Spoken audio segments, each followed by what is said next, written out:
Chapter 1. The Storm's Price. The blizzard hit Devil's Ridge without warning, turning the mountain highway into a death trap of ice and twisted metal. Elena Vasquez pressed her palms against the steering wheel, her knuckles white as her Honda skidded toward the guardrail. The headlights barely cut through the wall of snow, and somewhere in the distance, she could hear the howling. Not wind, but something else entirely. Just keep driving, she told herself, the same mantra that had carried her through 3 states and 2 sleepless nights. Don't stop. Don't look back. But the car had other plans. The engine sputtered once, twice, then died completely, leaving her stranded in the kind of darkness that seemed to swallow sound itself. Elena's breath fogged in the sudden cold as the heater clicked off. She fumbled for her phone. No signal, of course. The nearest town was 30 miles behind her, and she'd seen nothing but forest since crossing into Montana. She was reaching for her coat when she saw the eyes. Golden, predatory, and far too intelligent for any ordinary wolf. They gleamed in her headlights like molten amber, unblinking and patient. Elena's heart hammered against her ribs as more pairs appeared, surrounding her car in a perfect circle. 7 wolves, each one massive enough to make her question everything she thought she knew about wildlife. The largest stepped forward, its black coat seeming to absorb what little light remained. Even through the windshield, Elena could see the raw power in its movements, the deliberate way it held itself. This wasn't a desperate animal searching for food. This was something else entirely. This is how I die, she thought with surprising calm. Mauled by wolves in the middle of nowhere because I was too proud to stay and fight Derek's lies. But instead of attacking, the black wolf tilted its head, studying her with an expression that looked almost curious. Then it did something that made Elena's blood freeze in her veins. It shifted. Bones cracked and reformed. Muscle stretched and reshaped itself with sounds that belonged in nightmares. Within seconds, where a wolf had stood, there was now a man. Naked, powerful, and radiating the kind of dangerous energy that made smart women cross the street. Elena couldn't breathe, couldn't think, couldn't do anything but stare as he approached her car. He was tall, well over 6 feet, with the kind of build that came from a life of physical demands rather than gym memberships. Dark hair fell across his forehead, and those same golden eyes that had watched her from the wolf's face now studied her with unsettling intensity. He knocked on her window, a casual gesture that somehow felt like a command. Elena's hand moved to the door lock, but something in his expression stopped her. There was no malice there, no hunger. If anything, he looked concerned. Against every instinct screaming at her to stay locked inside, she rolled down the window an inch. Engine trouble? His voice was deep, rough around the edges like whiskey and smoke. The kind of voice that could convince a woman to make very bad decisions. Yes. Elena's own voice came out as barely a whisper. The car just died. In this weather, you won't make it through the night. He glanced at the other wolves, men, she realized now, who had maintained their animal forms but moved closer. There's a cabin about a mile from here. You can wait out the storm. I don't even know you. The words slipped out before she could stop them, and his mouth curved into what might have been a smile under different circumstances. Name's Cale Blackthorn. He paused, as if waiting for her to recognize the name. When she didn't react, something flickered in his expression. Surprise, maybe, or relief. And you are? Elena. She didn't give her last name. After 3 days of running from Derek's threats and his father's lawyers, she'd gotten good at sharing just enough truth to seem honest. Elena. The way he said her name sent an unexpected shiver down her spine. Look, I know this is unusual, but that storm's only getting worse, and your car isn't starting again tonight. You can trust me, or you can freeze to death. Your choice." There was something in his tone that made the decision feel less like a choice and more like fate. Elena looked at her phone again. Still no signal. Then at the fuel gauge hovering near empty. Even if the car started, she wouldn't make it to the next town. "The cabin you mentioned," she said slowly. "Is it yours?" "It belongs to my pack." The word came out so naturally that it took Elena a moment to process what he'd said. Pack. Like wolves traveled in. Because that's exactly what they are. The logical part of her mind, the part that had gotten her through law school and 2 years of corporate litigation, screamed that this was impossible. People didn't just shift into wolves. Magic wasn't real. She was probably hallucinating from stress and hypothermia. But the rest of her, the part that had always felt like she was missing something fundamental about the world, recognized the truth in what she'd witnessed. "Okay," she heard herself say. "The cabin." Cale's expression shifted, surprise and something else, approval, flickering across his features. "Smart choice. Grab what you need. Marcus will carry you." Marcus will what now? But Cale was already moving away from the car, his form blurring and shifting back into the massive black wolf. One of the others, a gray wolf slightly smaller than Cale, approached and lowered himself to the ground beside her door. Elena stared at the wolf, then at Cale, who somehow managed to look impatient even in animal form. "You want me to ride him?" The gray wolf, Marcus apparently, made a sound that could have been amusement. "This is insane," Elena muttered, but she was already grabbing her overnight bag and her purse. The temperature was dropping fast, and hypothermia was a more immediate threat than whatever these people might want with her. She slid out of the car and immediately understood why Cale had insisted she couldn't walk. The snow came up past her knees, and the wind hit her like a physical blow. Within seconds, she was shivering violently. Marcus moved closer, and Elena forced herself to climb onto his back. His fur was coarse but warm, and she could feel the incredible strength in his muscles as he stood. The ride through the forest passed in a blur of snow and shadows. Elena clung to Marcus's fur, her face buried against his neck to protect it from the wind. Around them, the other wolves moved like ghosts through the trees, silent and sure-footed in terrain that would have been impossible for a human to navigate. When they finally stopped, Elena looked up to see a cabin that belonged in a fairy tale, if fairy tales included massive stone fireplaces and windows that glowed with warm, welcoming light. Smoke curled from the chimney, and she could smell wood smoke and something else. Something that made her mouth water despite her fear. Marcus lowered himself again, and Elena slid off his back on shaking legs. Around her, the other wolves were shifting back into human form, and she found herself surrounded by 6 naked men who seemed utterly unconcerned by the cold. Kyle approached with a thick blanket, which he wrapped around her shoulders before she could protest. "Inside," he said simply. "We need to get you warm." Elena nodded, too cold and overwhelmed to argue.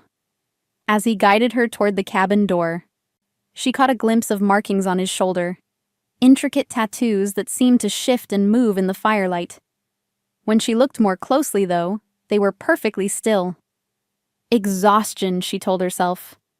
"I'm seeing things because I'm exhausted." But as Kyle opened the door and warm air rushed out to envelop her, Elena couldn't shake the feeling that she'd just crossed a threshold into a world where the impossible was merely improbable, and she was about to discover just how deep the rabbit hole went. "What have I gotten myself into?" Elena wondered as she stepped inside, unaware that Cale was thinking the exact same thing, and that neither of them would emerge from this storm unchanged. Chapter 2. Sanctuary and Secrets. The cabin's interior struck Elena like a warm embrace after the brutal cold. Exposed wooden beams stretched across vaulted ceilings, and a massive stone fireplace dominated one wall, casting dancing shadows across hand-woven rugs and leather furniture that looked both rustic and expensive. The scent she'd noticed outside was stronger here. Pine, wood smoke, and something distinctly masculine that made her pulse quicken despite her exhaustion. "Sit." Kyle guided her to a chair near the fire, his hand briefly touching her shoulder. Even through the blanket, his touch sent an unexpected jolt of warmth through her. "Marcus, get her something hot to drink.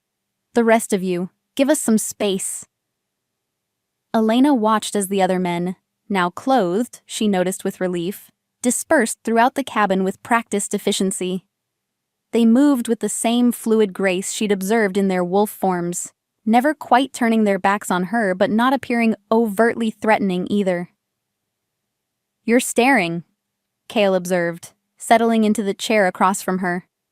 He'd pulled on jeans and a black thermal shirt that clung to his broad chest. But his feet remained bare. Everything about him radiated controlled power, from the way he held himself to the careful modulation of his voice. "You just turned from a wolf into a man," Elena said, surprised by how steady her own voice sounded. "I think staring is the appropriate response." A ghost of a smile crossed his features.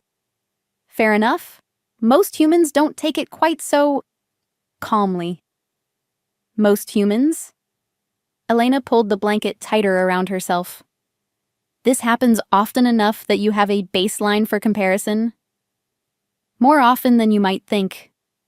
Cale's golden eyes studied her face with an intensity that made her feel exposed, as if he could see straight through whatever masks she wore. Though usually not under these circumstances. Marcus appeared beside her chair, offering a steaming mug that smelled like heaven. Hot chocolate laced with something that might have been cinnamon and definitely contained alcohol. "Drink," he said, his voice gentler than his imposing frame suggested. "You're still shaking." Elena hadn't realized she was, but when she looked down, her hands were indeed trembling. She accepted the mug gratefully, wrapping her fingers around its warmth. The first sip sent heat spiraling through her chest, and she had to bite back a moan of appreciation. "Better?" Kyle asked, and there was something in his tone that made her look at him more carefully. Concern, yes, but also something else. A watchfulness that suggested her comfort mattered to him in ways that went beyond basic hospitality. "Much." Elena took another sip, feeling the alcohol work to calm her nerves. "Thank you. All of you. I know this situation is unusual." "Unusual?" Cale repeated the word like he was tasting it. "That's one way to put it. What would be another way?" For a long moment he didn't answer. The fire crackled between them, and Elena became aware of the other sounds in the cabin. Quiet conversations from the kitchen, footsteps on the floor above, the subtle creaking of wood settling in the cold. It felt lived in, comfortable, safe. "Dangerous," Cale said finally. "For both of us." "Because you're..." Elena gestured vaguely, not sure how to finish that sentence. "Because I'm not human." His voice was matter of fact, but she caught the slight tension in his shoulders, as if he was bracing for her reaction. "And because you're not supposed to be here."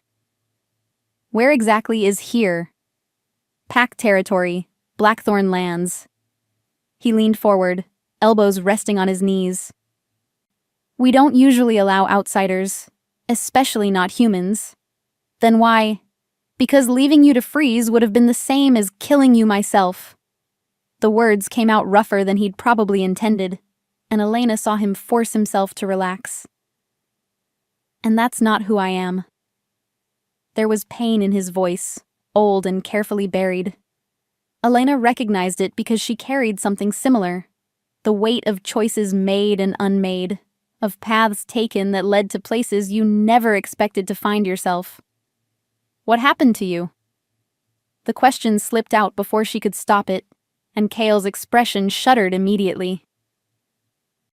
"That's not... I'm sorry." Elena set down her mug, heat flooding her cheeks. "I didn't mean to pry. I just... You look like someone who understands what it's like to run from something." Kyle went very still. "Is that what you're doing? Running?" Elena's laugh held no humor. 3 days ago, I found out my fiancé had been stealing from his law firm's client trust accounts and planning to pin it on me. When I confronted him, he said no one would believe me over him, that I was just a nobody from East LA who got lucky enough to catch his attention. She stared into the fire, remembering Derek's cold smile. The way his father had looked at her like she was something unpleasant stuck to his shoe. Turns out he was probably right. "So you ran." "I left. There's a difference." "Is there?" Elena met his gaze, surprised by the gentleness there. "You tell me. Are you running from something? Or did you just leave?" For a heartbeat, she thought he might actually answer. Something flickered in his expression. Vulnerability, maybe, or recognition. But then Marcus appeared in the doorway, his face grave. "Kale, we've got a problem." The change in Kale was instantaneous. The careful warmth disappeared, replaced by something harder, more primal. When he stood, Elena could see the predator that lived beneath his human skin, and it both terrified and thrilled her. "What kind of problem?" Kale's voice carried an authority that made Elena reassess everything she thought she knew about pack dynamics. Patrol picked up tracks about 2 miles south. Fresh ones. Marcus glanced at Elena, then back at Kale.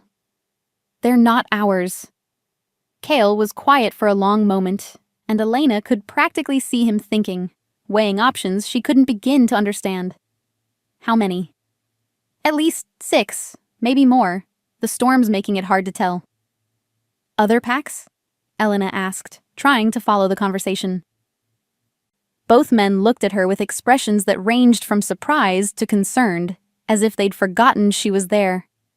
"Not exactly," Kale said carefully. "More like former pack members who didn't leave on good terms." "Rogues?"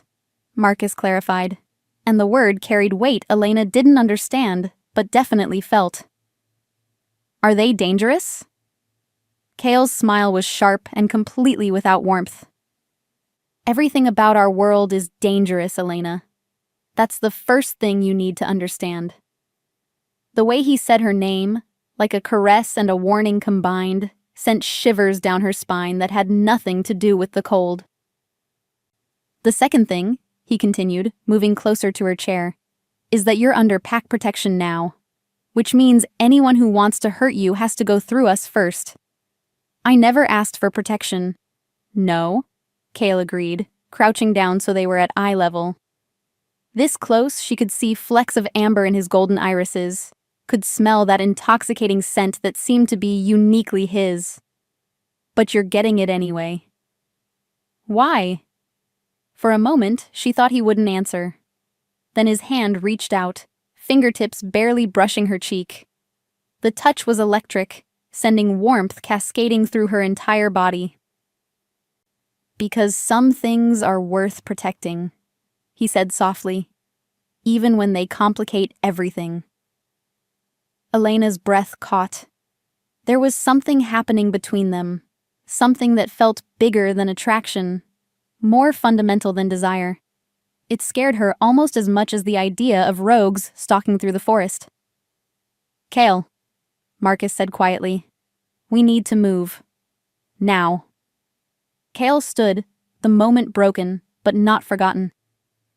"Elena, I need you to stay inside. Don't open the door for anyone except me or one of my pack. Can you do that?" Elena nodded, though part of her wanted to protest. To demand answers about what was happening and why she felt like her entire world had shifted in the space of an hour. "Good." Kyle headed toward the door, then paused. "Elena, whatever happens tonight, remember, you're safe here. I give you my word." As he disappeared into the storm with Marcus and the others, Elena stared at the closed door and wondered when the word of a werewolf had started to mean more to her than any promise she'd ever been given by a human. Outside, the wind howled like something wild and hungry, and Elena pulled the blanket closer, trying to ignore the feeling that her old life was disappearing as completely as her footprints in the snow. Chapter 3. Shadows in the Dark. Elena sat alone in the cabin, watching shadows dance across the walls as the fire slowly consumed another log. The silence felt heavy, pregnant with possibilities she didn't want to consider. Every creak of the settling wood made her jump. Every gust of wind against the windows sent her heart racing. She'd tried distracting herself, exploring the cabin's main room, examining the intricate carvings on the mantelpiece that seemed to tell a story she couldn't quite decipher. But her eyes kept drifting to the windows, searching the darkness beyond for any sign of Cale's return. Why do I care so much? She wondered, curling deeper into the leather chair. She'd known him for all of 2 hours, and half of that time she'd spent believing he was a wolf. Yet something about his presence had made her feel safer than she had in months. Maybe years. The hot chocolate had long since grown cold, but she clutched the mug anyway, needing something solid to anchor her thoughts. Outside, the storm showed no signs of abating. If anything, it seemed to be growing stronger, as if nature itself was holding its breath. A soft sound from upstairs made her freeze. Footsteps, careful and deliberate. But Cale and his pack had left through the front door. She'd watched them go. Don't panic, she told herself, setting down the mug with hands that only trembled slightly. Old cabins make noise. It's probably just the wind. But the sound came again, closer now. Definitely footsteps, moving toward the stairs. Elena's mind raced through her options. Kyle had told her not to open the door for anyone except him or his pack, but he hadn't said anything about people who might already be inside.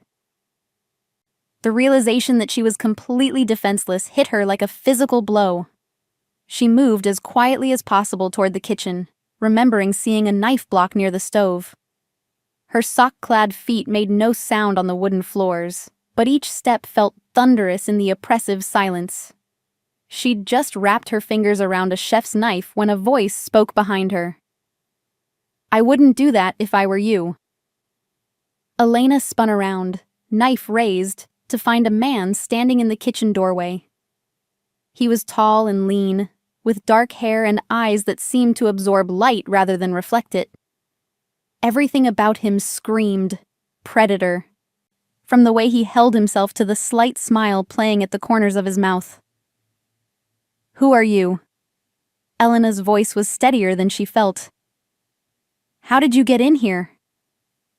"The better question," the stranger said, taking a step closer, "is what Cale Blackthorn's human pet is doing all alone in his precious sanctuary." The way he said pet made Elena's skin crawl. "I'm not anyone's pet." "No?" The man tilted his head, studying her with unsettling intensity. "Then what are you? Elena Vasquez?" Her blood went cold. She hadn't told anyone her last name, not even Cale. "How do you know who you are?" The stranger's smile widened, revealing teeth that seemed just a little too sharp. "I make it my business to know about interesting developments in pack territory." "And a human being offered protection by the great Alpha King himself? That's very interesting indeed." "Alpha King?" Elena filed that information away while keeping the knife between them. "I don't know what you're talking about." "Of course you don't." He took another step forward, and Elena backed against the counter, trapped. Poor little human, caught up in games she doesn't understand. "Tell me, has he told you what he really is yet? What he's capable of?"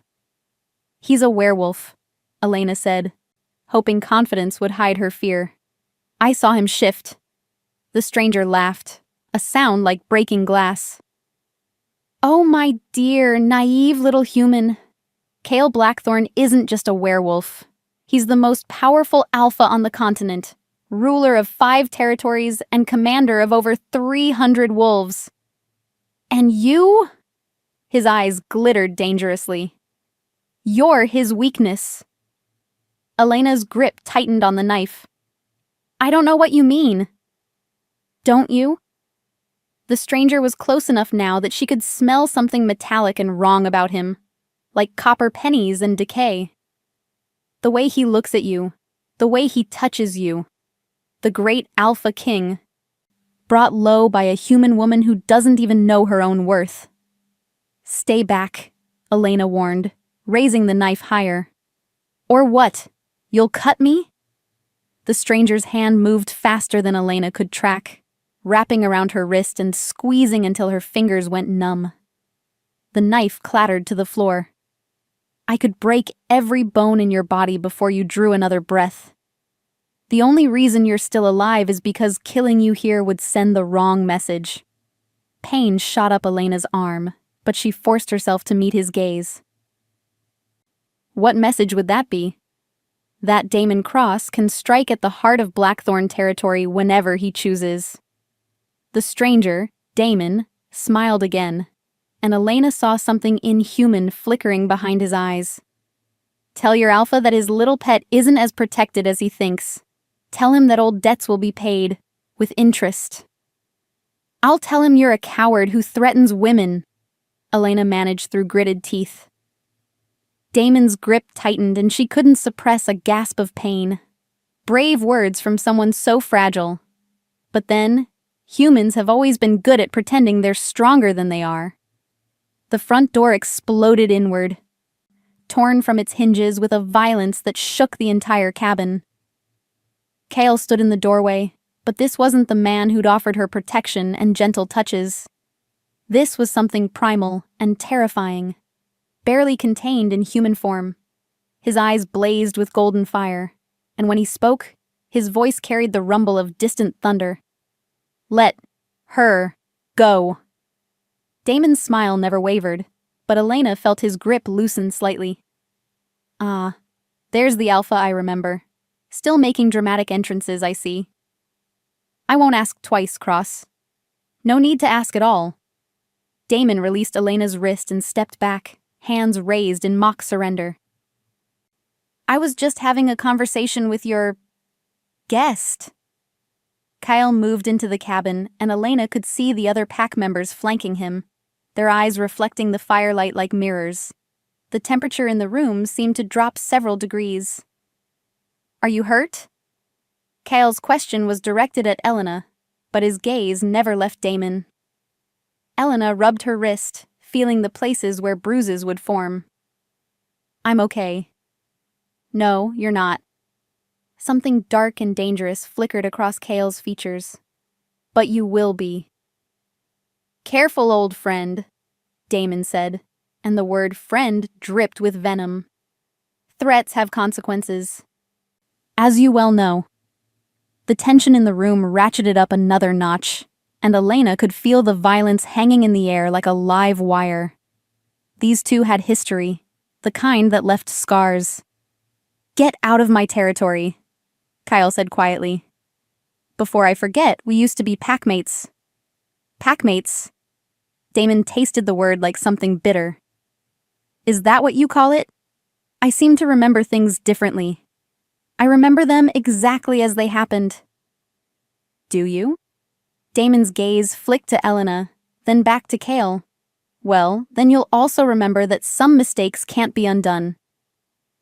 Some betrayals can't be forgiven.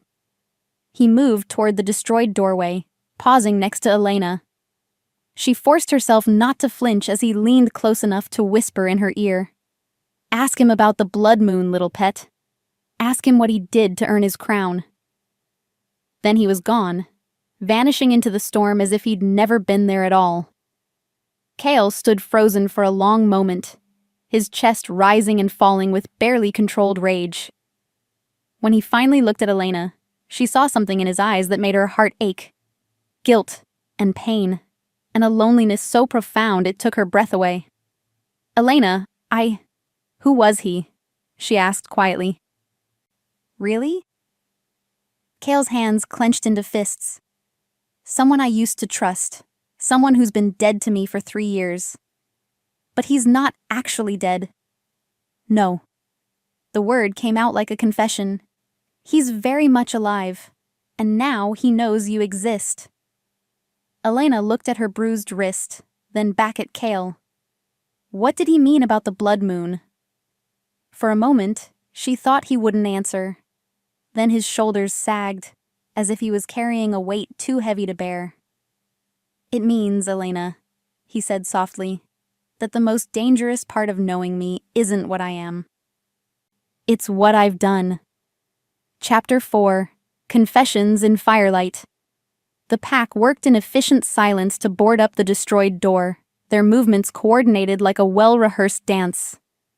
Elena watched from her chair by the fire, acutely aware of Kale standing at the window, his rigid posture radiating tension.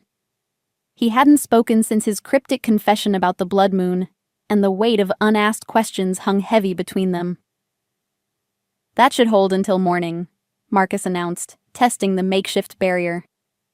But we need to discuss security protocols. Later, Kale said without turning around. Give us some privacy. The other pack members exchanged glances but didn't argue. Within minutes, Elena found herself alone with Kale again, the silence stretching like a taut wire between them.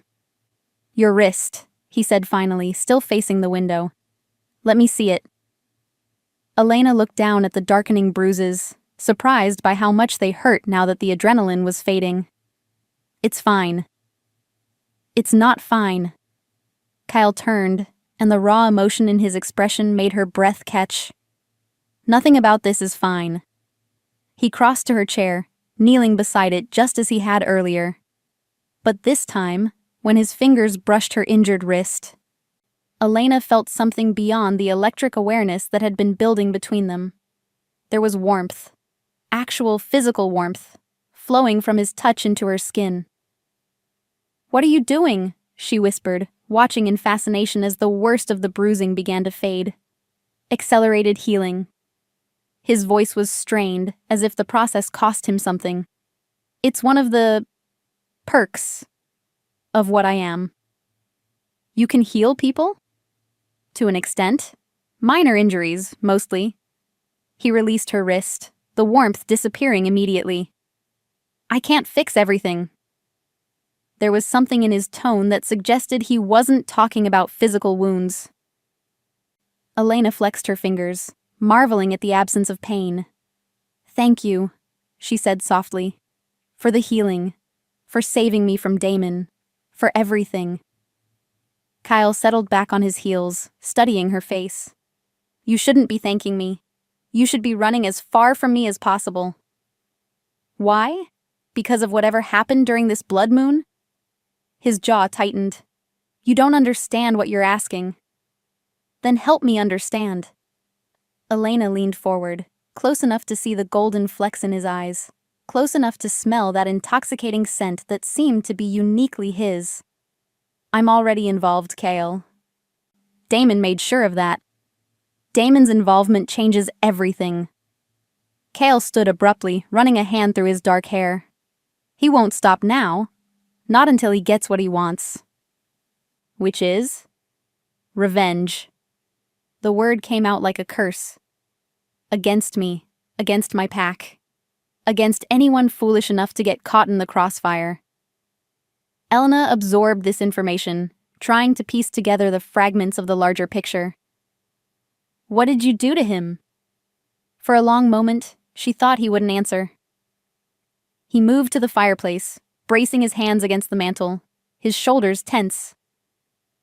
3 years ago, Damon was my beta, my second in command. We'd grown up together, trained together, fought together. I trusted him with my life. Kale's voice was barely above a whisper. I trusted him with more than that. What happened? There was a challenge for alpha leadership. Not unusual. It's how our hierarchy works. Strength determines rank, and I'd held the position for 5 years. Some of the older pack members thought it was time for fresh blood. Elena waited, sensing that interrupting would break whatever spell was allowing him to share this.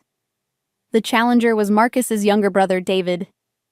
Good wolf, strong fighter, but ambitious beyond his abilities.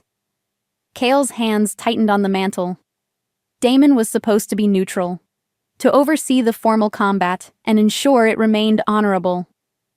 But he wasn't neutral. He gave David wolfsbane before the fight. Not enough to kill him, but enough to slow his reflexes, cloud his judgment. He wanted David to lose spectacularly, to prove that challenging me was futile. Elena frowned. That sounds like he was trying to help you. That's what I thought initially. Kyle's laugh held no humor. Until I realized David wasn't the only one who'd been drugged. I'd been given a different cocktail, something to enhance my strength, my speed, my aggression, something to make me lose control. The pieces began clicking together in Elena's mind, forming a picture she didn't want to see clearly. What did you do? I killed him. The words fell into the space between them like stones into still water. Not just defeated him, I tore him apart in front of the entire pack. In front of his mate, his children, in front of Marcus, who had to watch his brother die because of my failure to maintain control. Elena's heart ached at the pain in his voice. But if you were drugged, it doesn't matter. Kyle turned to face her, and she could see the guilt etched into every line of his face. An alpha is responsible for his actions, no matter the circumstances. I should have recognized what was happening, should have stopped it. How could you have known? Because I should have seen what Damon was becoming. His hands clenched into fists. The bloodlust, the hunger for power. The way he watched me with calculation instead of loyalty. I was so focused on being a strong alpha that I missed the rot growing in my own pack. Elena stood, moving closer to him despite every instinct telling her to maintain distance. What happened after? The pack demanded justice. David's mate called for my execution, which was her right. But Marcus? Cale's voice broke slightly. Marcus spoke for me, said his brother had died honorably in combat, that no further blood should be shed. And Damon? Disappeared that night, took 6 pack members with him, wolves who believed I was unfit to lead, that I'd become a monster. Kyle met her gaze, and Elena saw the raw vulnerability there. They weren't wrong. You're not a monster. You don't know me well enough to make that judgment. I know you saved my life. I know you healed my injuries. I know you're standing here tearing yourself apart over something that wasn't entirely your fault. Elena reached out, her fingers barely brushing his arm. That doesn't sound like a monster to me. Kale stared at her hand on his arm, and Elena felt that electric connection spark between them again. But this time, it felt different. Deeper, more fundamental. Like recognition. Elena, he said quietly, there's something else you need to know. About why Damon was so interested in you specifically. What do you mean? The way he looked at you, the things he said. Kale covered her hand with his own, his touch warm and slightly rough. I think he's figured out what I'm only beginning to understand myself. Elena's pulse quickened. Which is? That you're not just some random human who wandered into pack territory. His thumb traced across her knuckles, sending shivers up her arm. There's something about you, something that calls to the wolf in me in ways I can't explain. Kyle. In our world, there's a concept called a mate bond. A connection between 2 souls that transcends physical attraction, that binds them together on levels most people never experience. His golden eyes searched her face. I felt it the moment I saw you in that car. I felt it when I touched you. And I think Damon felt it too. Elena's world tilted on its axis. That's not possible. I'm human. Mate bonds don't care about species. They care about souls. Kale's grip on her hand tightened. The question is, what are we going to do about it? Before Elena could answer, a howl echoed through the night. Long, mournful, and definitely not from any wolf she'd seen with Kale's pack. It was answered by another, then another, until the forest sang with predatory voices. Kale's entire demeanor changed, the vulnerable man disappearing behind the alpha mask. They're surrounding us. Who? Damon's rogues. Kale moved toward the window, peering through a gap in the boards. He's not waiting for an answer to his message. He's coming for you now. Elena felt ice form in her stomach. What do we do? Kale turned back to her, and for a moment, she saw both the man and the wolf looking out through his eyes. We fight, he said simply. And we pray we're strong enough to survive what's coming. Chapter 5. Under Siege. The howls grew closer, circling the cabin like auditory predators testing their prey's defenses. Elena pressed herself against the wall beside the window, her heart hammering as Kale moved with deadly grace through the room, checking weapons she hadn't noticed before. Silver-edged knives hidden in furniture, a crossbow mounted discreetly above the fireplace. How many? Marcus's voice came from the kitchen as he and the other pack members filtered back inside, their expressions grim. At least 12, Kyle replied, not taking his eyes off the forest beyond. Maybe more. They're staying just outside visual range, but I can smell them. Elena caught the scent too now, something wild and wrong, like wet fur mixed with something rotten. It made her stomach churn. They're waiting for something, observed Finn, the youngest-looking pack member. His boyish features were taut with tension. Why not just attack? Because Damon's not stupid, Kale said grimly. He knows we're outnumbered, but not outmatched. He's looking for an advantage. As if summoned by his name, Damon's voice drifted through the walls, amplified somehow to carry over the storm. Kale Blackthorn, I know you can hear me. Old friend. Kale's jaw clenched, but he didn't respond. Come now, don't be rude. We have so much to catch up on. Damon's tone was conversational, almost jovial, which made it infinitely more sinister. 3 years is a long time to hold a grudge. He's trying to draw you out, Marcus warned quietly. I know. Kale's hands were steady as he checked the magazine of a pistol Elena was fairly certain hadn't been there moments before. Everyone knows the plan. Protect Elena at all costs. If this goes badly... It won't, Marcus interrupted firmly. We've faced worse odds. Have we? Kyle glanced at Elena, and she saw the weight of responsibility in his expression. We've never had someone innocent to protect before. I can protect myself, Elena said, though even as the words left her mouth, she knew how hollow they sounded. What could she do against supernatural predators? Kale moved to her side, his presence immediately calming her racing pulse. I know you can, but humor me anyway. He pressed something small and cold into her palm. A silver knife with an intricately carved handle. Silver burns rogues. Use it if anyone gets past us. Elena closed her fingers around the weapon, surprised by how natural it felt in her grip. Kale? I meant what I said earlier, about the mate bond. His voice was low, intimate despite their audience. Whatever happens tonight, I need you to know that meeting you, it changed something fundamental in me. Don't talk like this is goodbye, Elena whispered, fear clawing at her throat. It's not. Kale cupped her face in his hands, his thumb brushing across her cheekbone. I promise you, Elena, I will not let him take you from me.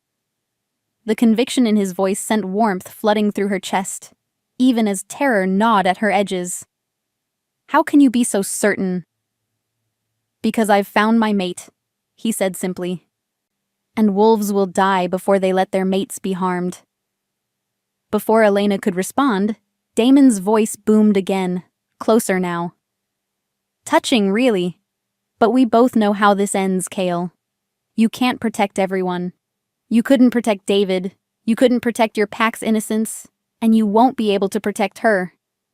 This time, Kale moved to the boarded door, his voice carrying the full authority of his alpha power. You want to settle this, Cross? Then face me yourself. Leave my pack and the human out of it. Laughter echoed through the forest, harsh and grating. Oh, but the human is the point, isn't she? Your precious mate. Your weakness made manifest. The word mate carried a mocking undertone that made Elena's skin crawl. Do you know what I'm going to do to her, Kale, when I'm done breaking your spirit? Kale's control snapped.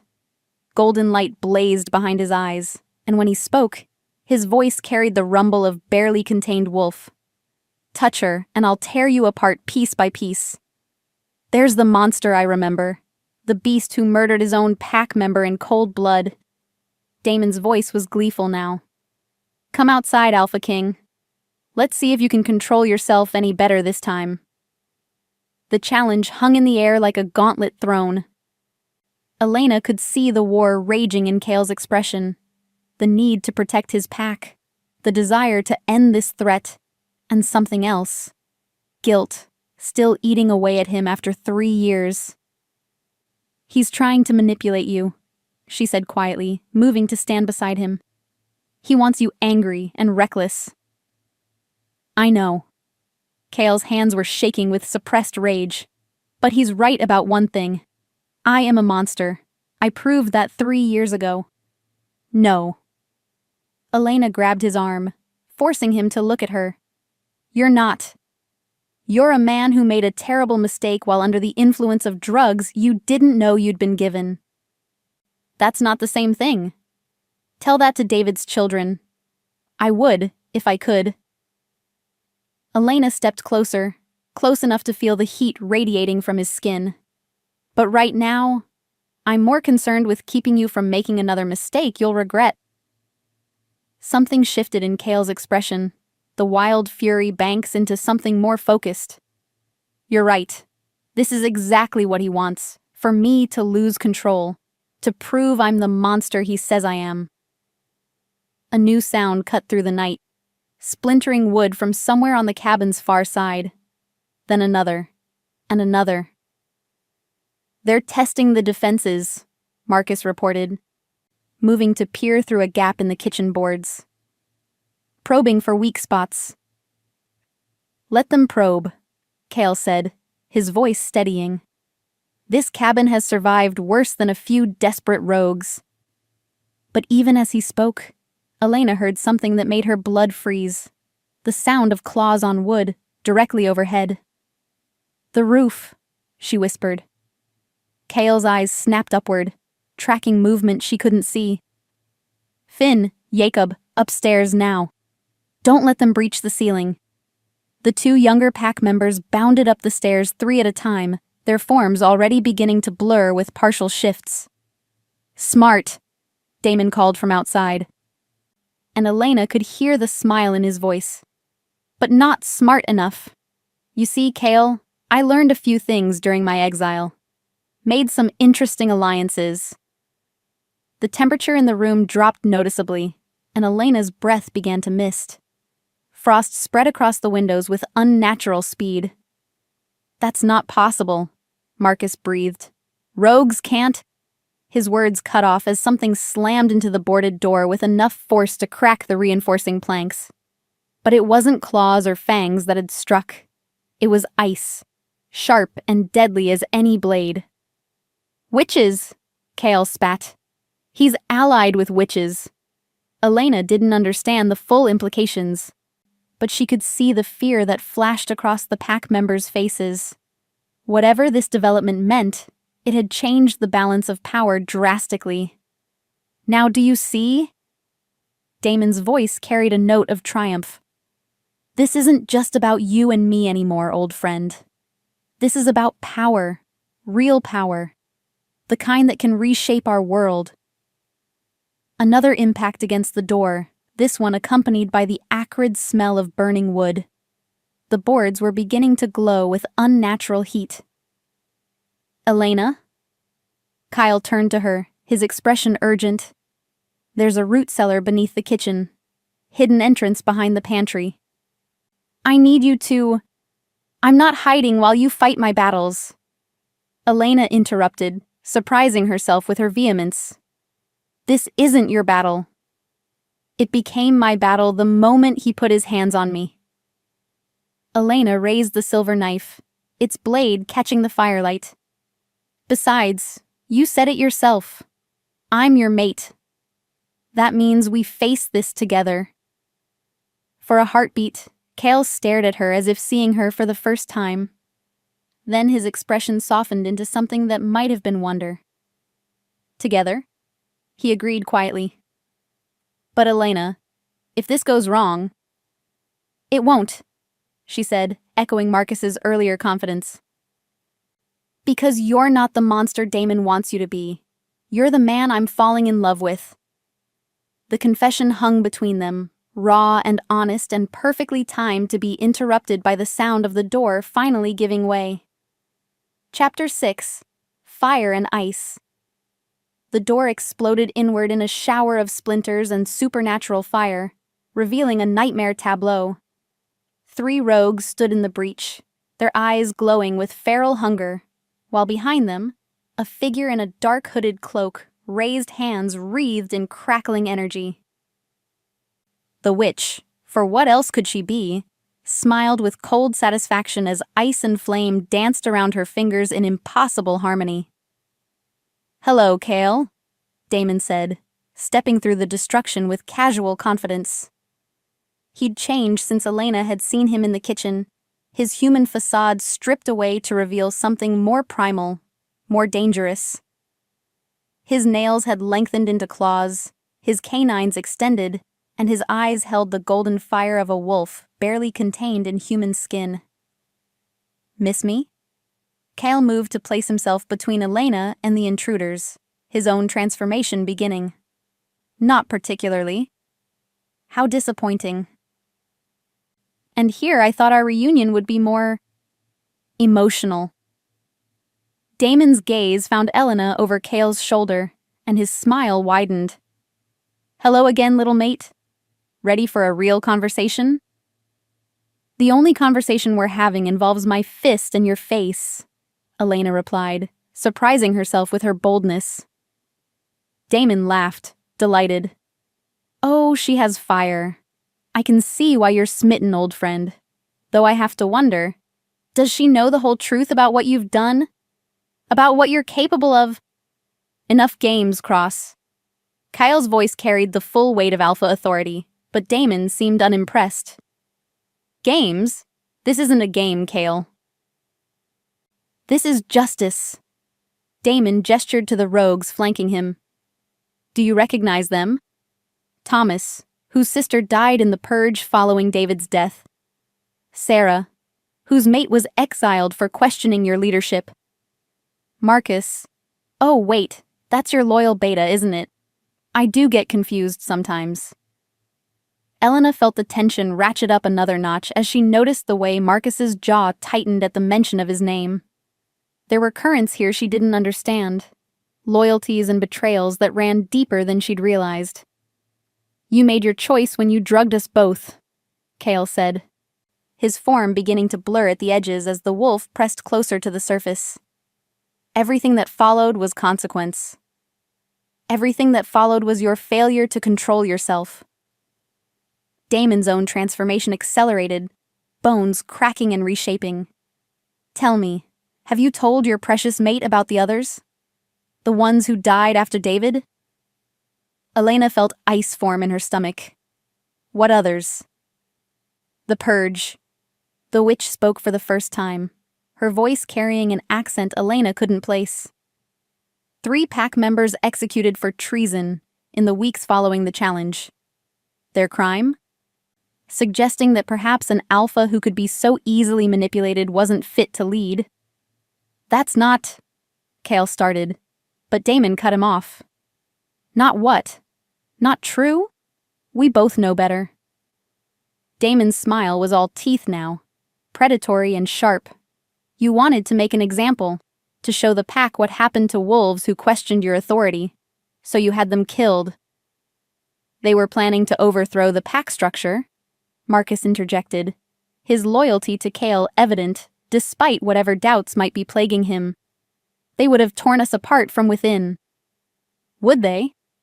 The witch's hands began to glow brighter. Or were they simply asking uncomfortable questions about their alpha's judgment? Elena looked between Kale and his accusers, trying to read the truth in their expressions. Kale's face was carefully controlled, but she could see the pain lurking beneath the surface, guilt that ran bone deep. Is it true? She asked quietly. Kale's shoulders sagged slightly. Elena. Is it true? She repeated, needing to hear him say it. Yes. The word came out like a confession, raw and broken. 3 wolves died on my orders in the month following David's death. I believed. I was told they were planning a coup. That they would use the pack's instability to seize power. Told by whom? Elena's mind was racing, pieces of a larger puzzle beginning to fall into place. By me, Damon said with obvious satisfaction. I was still his beta then, still his trusted advisor, still whispering poison in his ear about threats that may or may not have existed. The full scope of Damon's manipulation hit Elena like a physical blow. You orchestrated all of it. The drugs, David's death, the executions. You wanted Kale to become the monster you're accusing him of being. Clever girl. Damon's eyes glittered with malicious approval. Though wanted is the wrong word. I needed him to show his true nature. Power corrupts, little mate, and absolute power corrupts absolutely. I simply accelerated the process. Why? Kale's voice was barely human now, the wolf's rage bleeding through. Why destroy everything we built together? Because you were weak, Damon snarled, his own control slipping. Because you cared too much about being loved instead of being feared. Because you would never have taken the steps necessary to make our pack truly powerful. The witch raised her hands, energy crackling between her fingers. Enough talking. The ritual requires moonlight. And the storm won't last forever. Ritual? Elena gripped the silver knife tighter. What ritual? The binding of the Alpha King's power to a more suitable vessel, the witch explained with clinical detachment. Your mate's strength will make an excellent foundation for my patron's ascension. Elena felt the blood drain from her face. You want to steal his power? Not steal, Damon corrected, his transformation now complete. Where a man had stood, a massive dark wolf with intelligent golden eyes now crouched, ready to spring. Transfer. With the right magic and the right sacrifice, an alpha's power can be claimed by another. The sacrifice being Elena, Marcus growled, his own shift beginning. Not Elena, the witch said with a cold smile. Kale himself. The bond between mates works both ways. His death will shatter her spirit, making her power accessible. Her power? Kale's voice was an inhuman rumble. Elena's human. Is she? The witch tilted her head, studying Elena with renewed interest. I can smell the magic on her. Dormant but present. Bloodline magic, old and strong. She's descended from hunters, isn't she? The ones who used to police the supernatural world? Elena's world tilted on its axis. That's impossible. I would know. Would you? The witch's smile widened. How do you think you survived 3 days in supernatural territory without being detected? How do you think you could see through Damon's human glamour so easily? Magic recognizes magic, child. Memories flashed through Elena's mind. Her grandmother's strange warnings about trusting her instincts. The way she'd always been able to read people's intentions. The inexplicable certainty she'd felt about Kale's trustworthiness despite having just met him. "Even if that's true," she said, trying to keep her voice steady, "it doesn't change anything. I won't let you hurt him. You won't have a choice." The witch began to chant in a language Elena didn't recognize, and the temperature plummeted further. Ice crept across the floor while flames danced in the air, defying every law of physics Elena had ever learned. Kale moved then, his transformation complete, a massive silver and black wolf that dwarfed even Damon's impressive size. The two alphas circled each other while the witch's chanting grew louder, more urgent. Elena felt something stirring inside her, a warmth that pushed back against the supernatural cold. Power, unfamiliar but unmistakably hers, rising to meet the threat. Maybe I'm not as helpless as I thought. The silver knife in her hand began to glow with soft white light, and for the first time since this nightmare began, Elena smiled. "You want to fight?" she called to the witch, power crackling in her voice in a way that made everyone in the room, wolf and human alike, turn to stare. "Let's see what happens when you threaten a hunter's mate." The battle was about to begin in earnest, and Elena intended to make sure she and Kale faced it as equals. Chapter 7. Awakening. The silver knife in Elena's hand pulsed with energy that felt both foreign and intimately familiar, as if she were remembering a song she'd forgotten she knew. The blade's light pushed back the witch's unnatural darkness, casting dancing shadows across the cabin walls. "Impossible!" the witch breathed, her chanting faltering for the first time. The hunter bloodlines were wiped out decades ago. "Apparently not all of them," Elena said, surprised by the steadiness in her own voice. The power flowing through her was intoxicating, raw and clean and utterly unlike anything she'd ever experienced. "Tell me, do you know what happened to the witches who tried to bind alpha power in the past?" The witch's eyes widened slightly. "You're bluffing. You can't access that kind of magic without training, without—" Elena moved faster than she'd ever moved in her life, the silver blade slicing through the air toward the witch's throat. The woman barely managed to throw up a shield of crackling energy, the blade stopping inches from her skin. "Without what?" Elena asked conversationally, pressing forward until the witch's shield began to crack. "Without proper motivation?"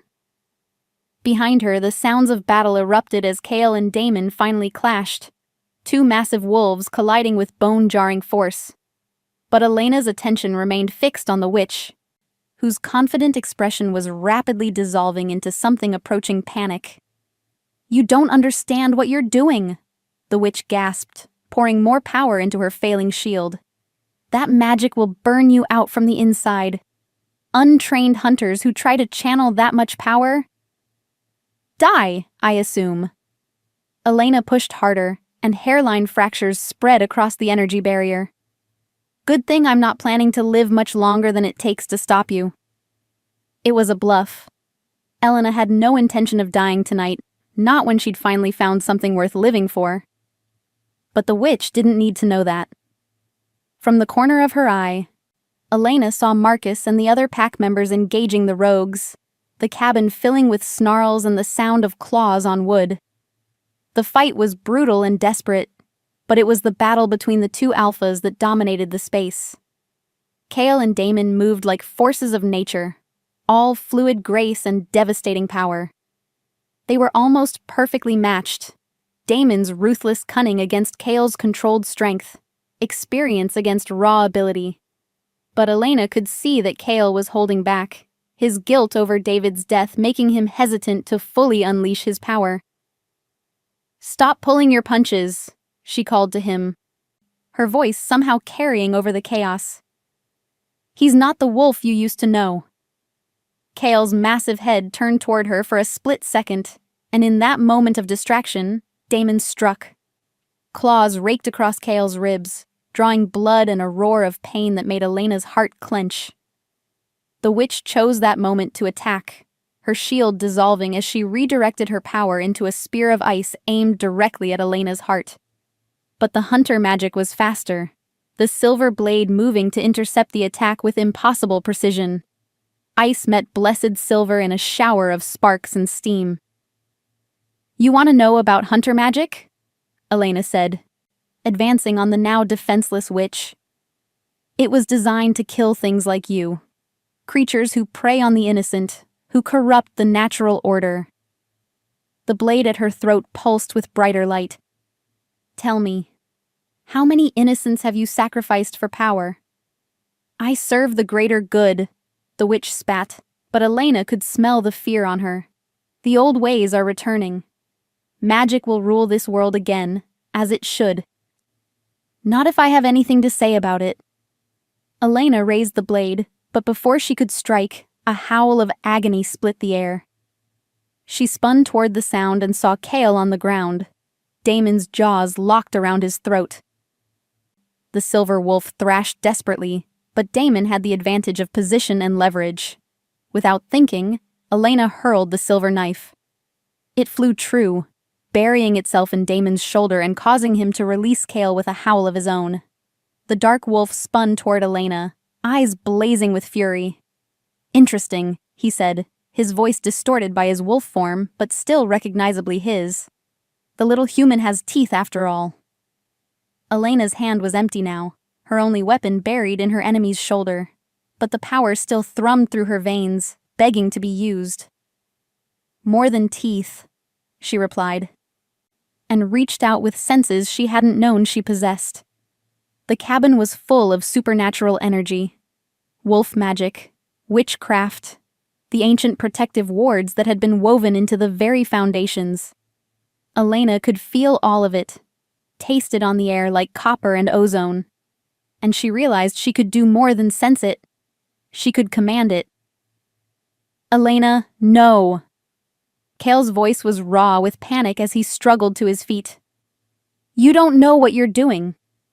But Elena was already reaching out, her consciousness expanding to touch the defensive spells that had protected this place for generations.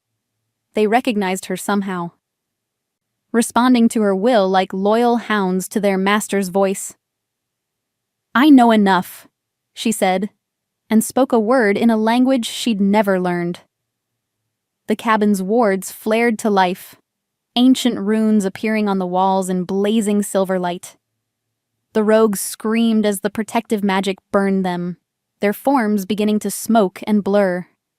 Even Damon staggered, the knife in his shoulder glowing white-hot. But the magic was demanding a price. Elena felt it pulling at her life force, drawing on reserves of strength she didn't know she had. Her vision blurred, and she would have fallen if strong arms hadn't caught her. Kyle, back in human form despite his injuries, held her against his chest. "Elena, stop. You're killing yourself." "The witch," she gasped, trying to focus through the growing darkness at the edges of her vision. "Where?" "Gone," Marcus reported, his voice tight with pain. "Fled when the wards activated. The rogues, too, those that could still move." Elena sagged in Kale's arms, the hunter magic finally releasing its hold on her. The silver runes on the walls faded, leaving only ordinary wood and stone. "Damon?" she whispered. "Gone, too." Kale's voice was rough with emotion. "But not far. He left the knife. There's a message spelled into the blade." Elena forced herself to focus on the weapon, now lying abandoned on the floor. Words shimmered along its edge, visible only when she looked at them directly. "This isn't over, little hunter. Your mate's sins still demand payment. When the blood moon rises, we'll finish what we started." "The blood moon," Elena murmured. "When is the next one?" The silence that followed was deafening. 3 days, Marcus said finally. "There's a blood moon in 3 days." Elena closed her eyes, exhaustion pulling at her consciousness. 3 days to figure out how to use powers she'd just discovered. 3 days to prepare for a confrontation that would likely determine not just her fate and Kale's, but the future of his entire pack. Elena. Kale's voice was soft, intimate despite their audience. What you did tonight, the magic you wielded, it should have killed you. But it didn't. No, it didn't. Which means you're stronger than either of us realized. His arms tightened around her. But strength without training is dangerous. If you're going to face Damon again... When I face him again, Elena corrected firmly. When you face him again, you'll need to learn control. Real control. Not just instinct and desperation. Elena opened her eyes, meeting his gaze. Then teach me. I can't. Hunter magic is different from wolf magic. But I know someone who can help. Kale's expression was grim. The question is whether she'll agree to see us. Why wouldn't she? Because the last time I saw her, I was arresting her for practicing forbidden magic. Kale's smile held no humor. She's not exactly fond of alphas in general, and me in particular. Elena considered this, then shrugged. Well, I guess we'll just have to convince her that some things are more important than old grudges. As Kale helped her to her feet, Elena caught her reflection in the cabin's cracked window. For just a moment, she thought she saw someone else looking back. A woman with Elena's face, but older, stronger, with eyes that held the weight of centuries. Her grandmother's eyes. The image faded, leaving only Elena's familiar features. But the memory lingered, along with the growing certainty that her family's secrets ran deeper than she'd ever imagined. 3 days to uncover the truth about her heritage. 3 days to master powers that could save or destroy them all. 3 days to prepare for a confrontation that would determine whether love could triumph over revenge. Elena squared her shoulders and met Kale's concerned gaze. Then, we'd better get started. Chapter 8.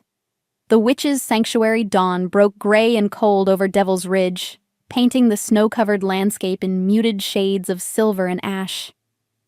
Elena stood at the cabin's new makeshift door, hastily repaired with salvaged wood and pack ingenuity, watching Kale load supplies into Marcus's jeep. The sight of him moving carefully, favoring his injured ribs, sent a spike of protective anger through her that was becoming disturbingly familiar. You sure about this? Marcus asked, checking the weapons secured in the vehicle's cargo area. Seraphina Crow isn't exactly known for her hospitality, especially not to alphas who've wronged her. We don't have a choice, Kel replied, his breath misting in the frigid air. Elena's power surge last night should have killed her. The fact that it didn't means she's got more raw ability than any hunter I've ever heard of. Without proper training, I'll burn out spectacularly the next time I try to use it, Elena finished, approaching the group. She'd spent the past hour researching her newly discovered heritage in the pack's surprisingly extensive library, learning just enough to be thoroughly terrified. Trust me, I understand the stakes. Kyle turned to study her face, those golden eyes seeming to see straight through her carefully maintained composure. Are you sure you're ready for this? Seraphina's tests won't be gentle. Elena met his gaze steadily, though her stomach churned with anxiety. Are you ready to face someone who hates you enough to potentially refuse help that could save your pack? A rueful smile tugged at Kale's lips. Touché. The drive to Seraphina's sanctuary took them deeper into the mountains, following roads that seemed to exist more as suggestions than actual paths. Elena found herself pressed against Kale's side in the back seat, hyper-aware of every point of contact between them. The mate bond he'd spoken of was growing stronger, she realized, a constant hum of awareness that made her pulse quicken whenever he was near. Tell me about her, Elena said, needing distraction from the way Kale's proximity was affecting her concentration. Seraphina. Kale was quiet for so long that Elena thought he wouldn't answer. When he finally spoke, his voice carried the weight of old regret. She was my father's advisor before she became something else entirely. A witch who specialized in supernatural law. helping to maintain the balance between different magical communities. His jaw tightened. When I inherited the alpha position, I was young and arrogant. I thought I knew better than the old ways. What happened? She was researching forbidden magic, trying to find ways to break unnatural bonds, curses that trapped souls against their will. Noble work, but dangerous. When the Council of Alphas demanded I shut down her research, I complied, without question. Elena could hear the self-recrimination in his voice. You were following orders. I was following politics, Kale corrected harshly.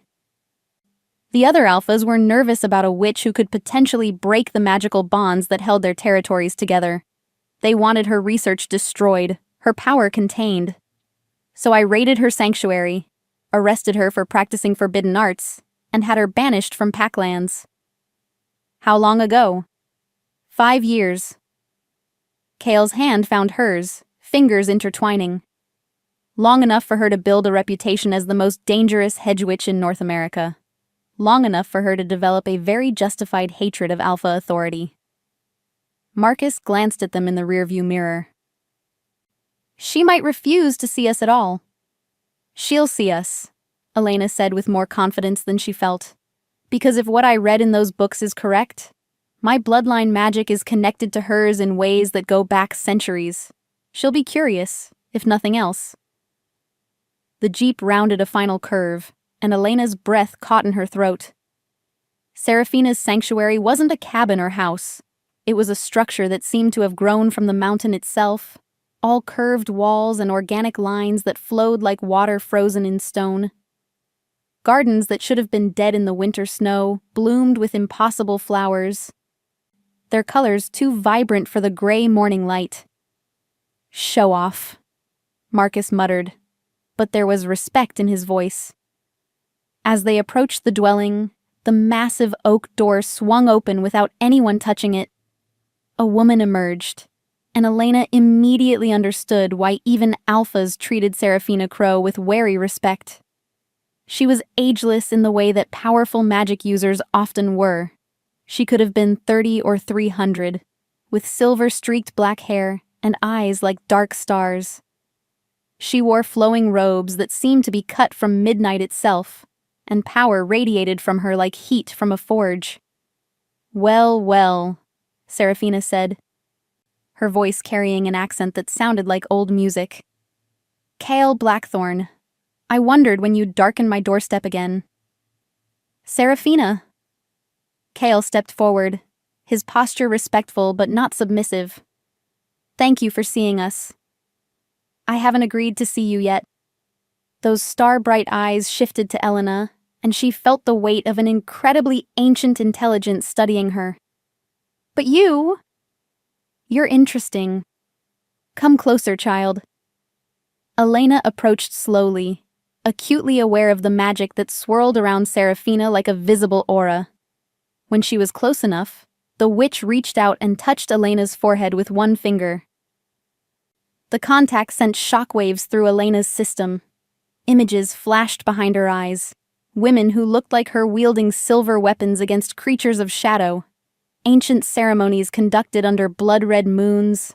Power passed down through generations like a sacred trust. Vasquez, Seraphina breathed, her eyes widening with something that might have been awe.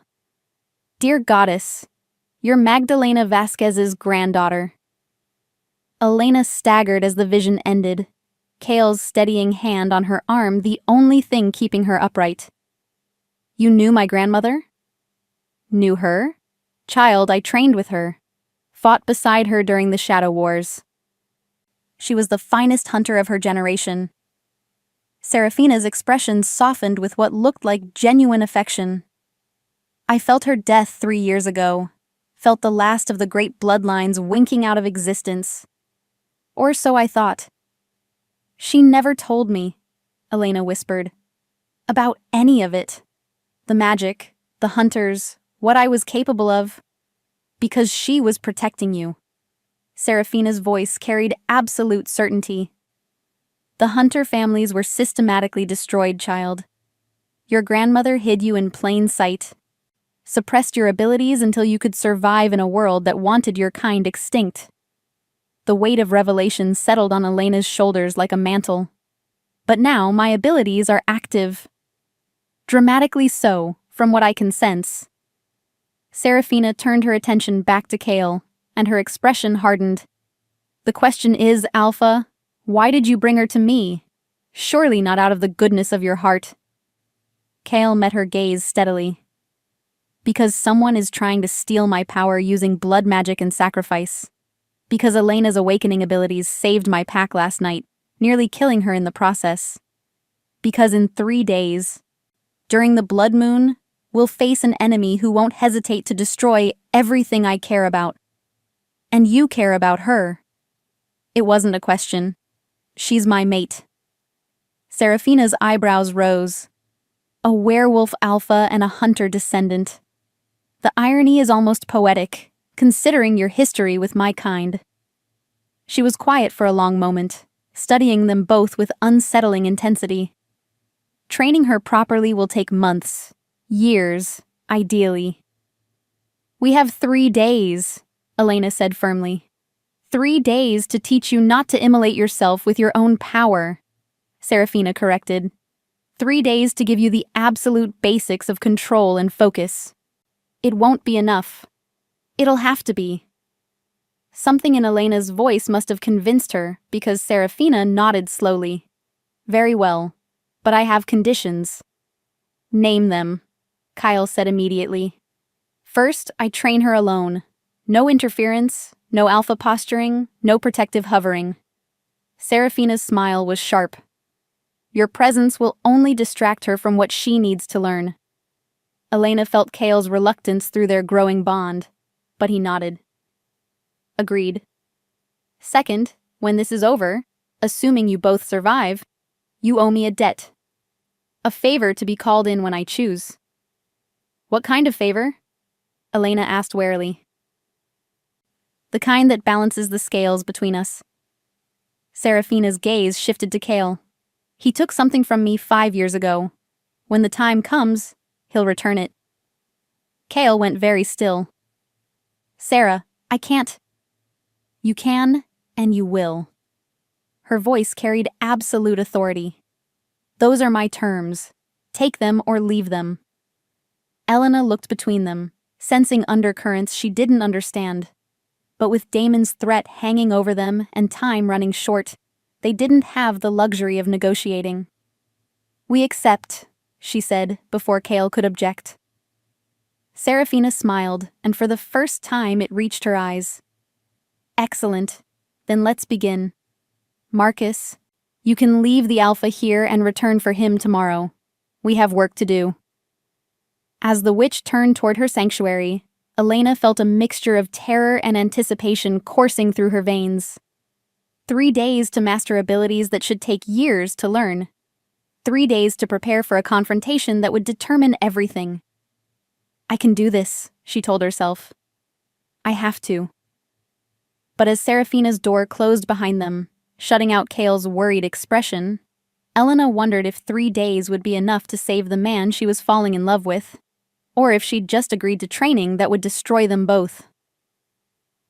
Chapter 9. Trials of Fire and Shadow. Serafina's sanctuary defied every law of physics Elena had ever learned. The interior was impossibly vast, with corridors that seemed to stretch beyond the building's outer dimensions and rooms that appeared to exist in pockets of folded space. The witch led her through chambers filled with floating crystals, gardens that bloomed in eternal twilight, and libraries where books wrote themselves while she watched. Stop gawking, Serafina said without turning around. Reality is more flexible than humans like to believe. Your grandmother understood that.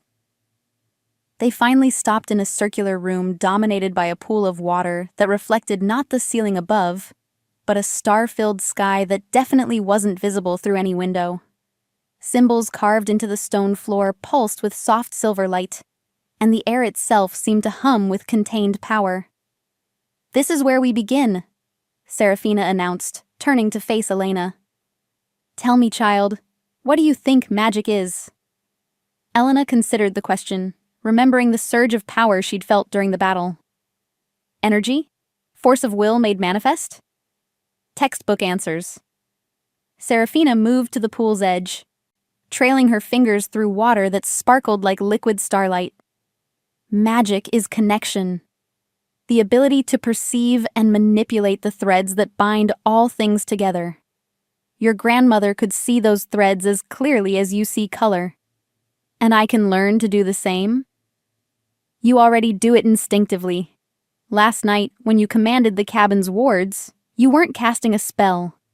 You were asking the magic to help you, and it responded because it recognized what you are. Serafina's expression grew serious. But instinct without understanding is dangerous. Raw power without control is a weapon that destroys the wielder. Elena nodded, though fear gnawed at her stomach. What do I need to do? First, we discover the true extent of your abilities.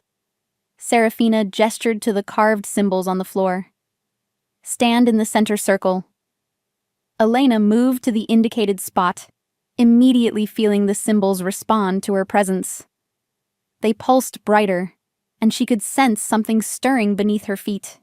Ancient power woven into the very foundations of this place. Close your eyes, Serafina instructed. Tell me what you feel. Elena obeyed, extending her senses as she had during the battle. The sanctuary came alive around her, currents of magic flowing like invisible rivers, nodes of power pulsing like heartbeats, and underneath it all, a vast network of connections that stretched far beyond these walls. I can feel everything, Elena whispered, wonder creeping into her voice. The magic in the stones, the life force of the plants, something massive and ancient sleeping deep in the mountain. Good. What else? Elena pushed further, her consciousness expanding. There's a presence nearby. Powerful. Familiar. Her eyes snapped open. Kyle, I can feel him even at this distance. Serafina nodded approvingly. The mate bond amplifies natural psychic abilities. In your case, it's created a direct magical link. You're essentially sharing power. Is that dangerous? Everything about what you are is dangerous, child. The question is whether you can control it. Serafina moved to stand directly across from Elena, the pool between them. Your bloodline carries the accumulated power of generations of hunters. Each death without an heir should have dissipated that power back into the natural order. Instead, it's been building in your family line for decades. Elena felt a chill that had nothing to do with the mountain air. How much power are we talking about? Enough to level a city if released all at once. Serafina's voice was matter of fact, but Elena caught the underlying concern. Enough to burn out every magical creature within 100 miles. Enough to tear holes in reality itself if wielded incorrectly. The weight of responsibility settled on Elena's shoulders like a physical burden. My grandmother knew this? She suspected. Why do you think she hid you so completely? Why do you think she made sure you grew up believing magic was just fairy tales? Serafina began walking around the pool, her robes flowing like liquid shadow. Magdalena hoped the power would remain dormant, that you could live a normal human life. But it didn't work. No. The moment you encountered your mate, the moment you felt genuine mortal danger, your abilities began awakening. There's no stopping it now. Serafina paused, meeting Elena's gaze across the water. The question is whether we can teach you to use that power without destroying everything you're trying to protect. For the next several hours, Serafina put Elena through a series of exercises that pushed her abilities to their limits. She learned to see the magical threads that connected all living things, to sense the emotional states of creatures miles away, to draw power from the natural world without depleting it. But it was the connection to Kale that proved most challenging to control. Focus, Serafina commanded as Elena swayed on her feet, overwhelmed by the feedback from their bond. You're not just feeling his emotions, you're amplifying them and reflecting them back. That's a dangerous spiral. Elena gritted her teeth, trying to establish boundaries between her consciousness and Kale's. Through their link, she could feel his worry, his desperate need to protect her, his growing love that matched her own. But she could also sense something else, a darkness he carried, guilt and self-doubt that threatened to consume him. "I can feel his pain," she gasped, tears streaming down her face. "Everything he's done, everyone he's failed to save, it's eating him alive. And if you don't learn to shield yourself, it will consume you too." Serafina's voice was gentle but firm. This is why mate bonds can be as destructive as they are powerful. Without proper boundaries, you'll lose yourselves in each other. Elena forced herself to breathe, to separate her emotions from Kale's. Slowly, the overwhelming flood of sensation receded to a manageable level. "Better," Serafina approved.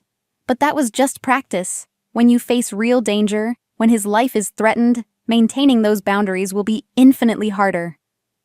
The training continued as night fell, pushing Elena past exhaustion into realms of endurance she hadn't known she possessed. She learned to channel power without burning herself out, to weave protective spells that could deflect both physical and magical attacks, to sense hostile intent from supernatural creatures. But it was during the deepest part of the night, when Elena's defenses were at their lowest, that the real test came. She was practicing a complex shielding technique when pain exploded across her consciousness. Not her own, but radiating through the mate bond with devastating intensity. Kyle was hurt, badly, and he was afraid. Elena's carefully constructed mental barriers shattered like glass. "Elena, no!" Serafina's warning came too late. Power erupted from Elena in an uncontrolled wave, seeking its target with unerring precision. Through the bond, she could see what was happening. Kale under attack in the forest surrounding Serafina's sanctuary. Rogues led by Damon moving with coordinated precision. Without conscious thought, Elena reached out with her newfound abilities, drawing on reserves of strength she shouldn't have been able to access. Silver fire blazed around her as she poured power through the mate bond, lending Kale her strength, her speed, her desperate will to protect. The rogues attacking him burst into flames of pure magical energy, their agonized howls echoing through the night. But the effort cost Elena everything. She collapsed, blood flowing from her nose and ears as her overtaxed nervous system began shutting down. "Foolish child," Serafina muttered, but her hands were gentle as she cradled Elena's head. "You nearly killed yourself." "Is he safe?"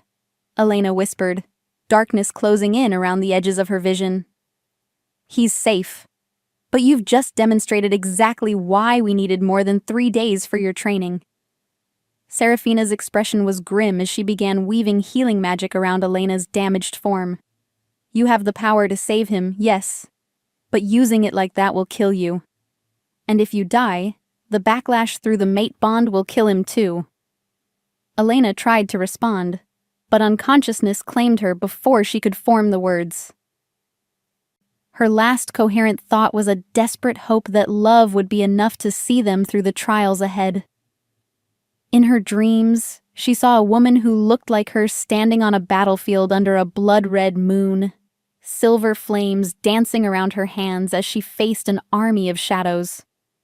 The woman's voice echoed across the years, carrying a warning that chilled Elena to the bone. "Great power demands great sacrifice, granddaughter. The question is, what price are you willing to pay for love?" As Elena sank deeper into healing sleep, she wondered if she would be strong enough to face whatever answer the blood moon would demand. Chapter 10. The Price of Power. Elena woke to the sound of raised voices and the scent of brewing storms. Her body ached as if she'd been hit by a truck, but the magical exhaustion that had nearly killed her the night before had receded to a manageable throb behind her temples. Through the sanctuary's impossible windows, she could see that another day had passed. Only one remained until the blood moon. Reckless and irresponsible, Seraphina was saying, her voice sharp with anger. She nearly died channeling that much power untrained. She saved my life. Cale's voice carried a roughness that spoke of his own recent injuries. If she hadn't intervened when she did, you would have found another way. You're an alpha, not a helpless pup. The witch's tone brooked no argument. But now she's set a precedent her subconscious will follow. Every time you're in danger, her magic will try to protect you, regardless of the cost to her own survival. Elena struggled to sit up, her muscles protesting the movement. The conversation was taking place in the room's antechamber, but their voices carried clearly through the thin walls. Then we'll work around it, Cale said firmly. We'll find a way to... There is no working around mate bond magic. Seraphina's patience finally snapped. Do you understand what she is? What she's capable of? The power running through her veins could reshape the supernatural world or destroy it entirely. And you want to work around the fact that she'll kill herself to save you? Silence fell, heavy with implication. Elena forced herself to stand, ignoring the way the room tilted alarmingly around her. She needed to see Cale, to reassure herself that he was truly safe. She found them in Seraphina's main receiving chamber, facing each other across a space that crackled with tension. Cale looked haggard, new claw marks visible on his arms despite the pack's accelerated healing. But he was alive, whole, and the relief that flooded through Elena threatened to buckle her knees. Elena. Cale was across the room in an instant, his arms coming around her in a careful embrace that spoke of his awareness of her fragile state. You shouldn't be up yet. I'm fine, she lied, letting herself lean into his strength. Through their bond, she could feel his guilt, his fear for her safety, his desperate love that matched her own. Are you hurt? Nothing that won't heal. His hand stroked her hair, and she felt some of the tension leave his frame. But Seraphina's right. What you did last night saved your life, Elena interrupted, pulling back to meet his gaze. I won't apologize for that. I'm not asking you to apologize. Cale cupped her face in his hands, his thumbs brushing across her cheekbones.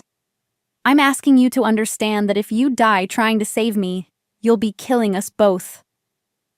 The truth of it hit her like a physical blow. Through their growing connection, she could feel how deeply intertwined they'd already become. His strength was partially hers now, just as her power had become partially his. If one of them died, the other wouldn't be far behind. Then we don't die, Elena said simply. Either of us. Seraphina made a sound that might have been amusement or despair. Spoken like someone who has no idea what they're facing. Tell me, child, what do you know about power transference rituals? Elena frowned, trying to recall the fragments of information she'd absorbed from the Pax library. They're used to move magical abilities from one person to another, usually through sacrifice or extreme duress. And what makes them successful? The willing participation of both parties, or... Elena's blood went cold as understanding dawned. Or the complete breaking of the donor's spirit. Exactly. Seraphina moved to stand before a massive mirror that reflected not the room, but swirling images of possible futures. Damon doesn't just want your mate's alpha power. He wants to break him so completely that the power transfers willingly, seeking a new host to preserve itself. Elena's grip on Cale's arm tightened. How would he do that? By destroying everything Cale values. His pack, his territory, his sense of honor. Seraphina's voice was matter of fact, but Elena caught the underlying sympathy. And most effectively, by killing his mate in front of him while he's helpless to intervene. The room went very quiet. Elena could feel Kale's rage building through their bond, could sense the wolf pacing beneath his human skin.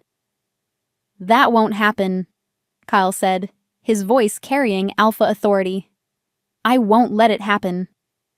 "Your determination is admirable but irrelevant." Serafina turned from the mirror, her expression grave.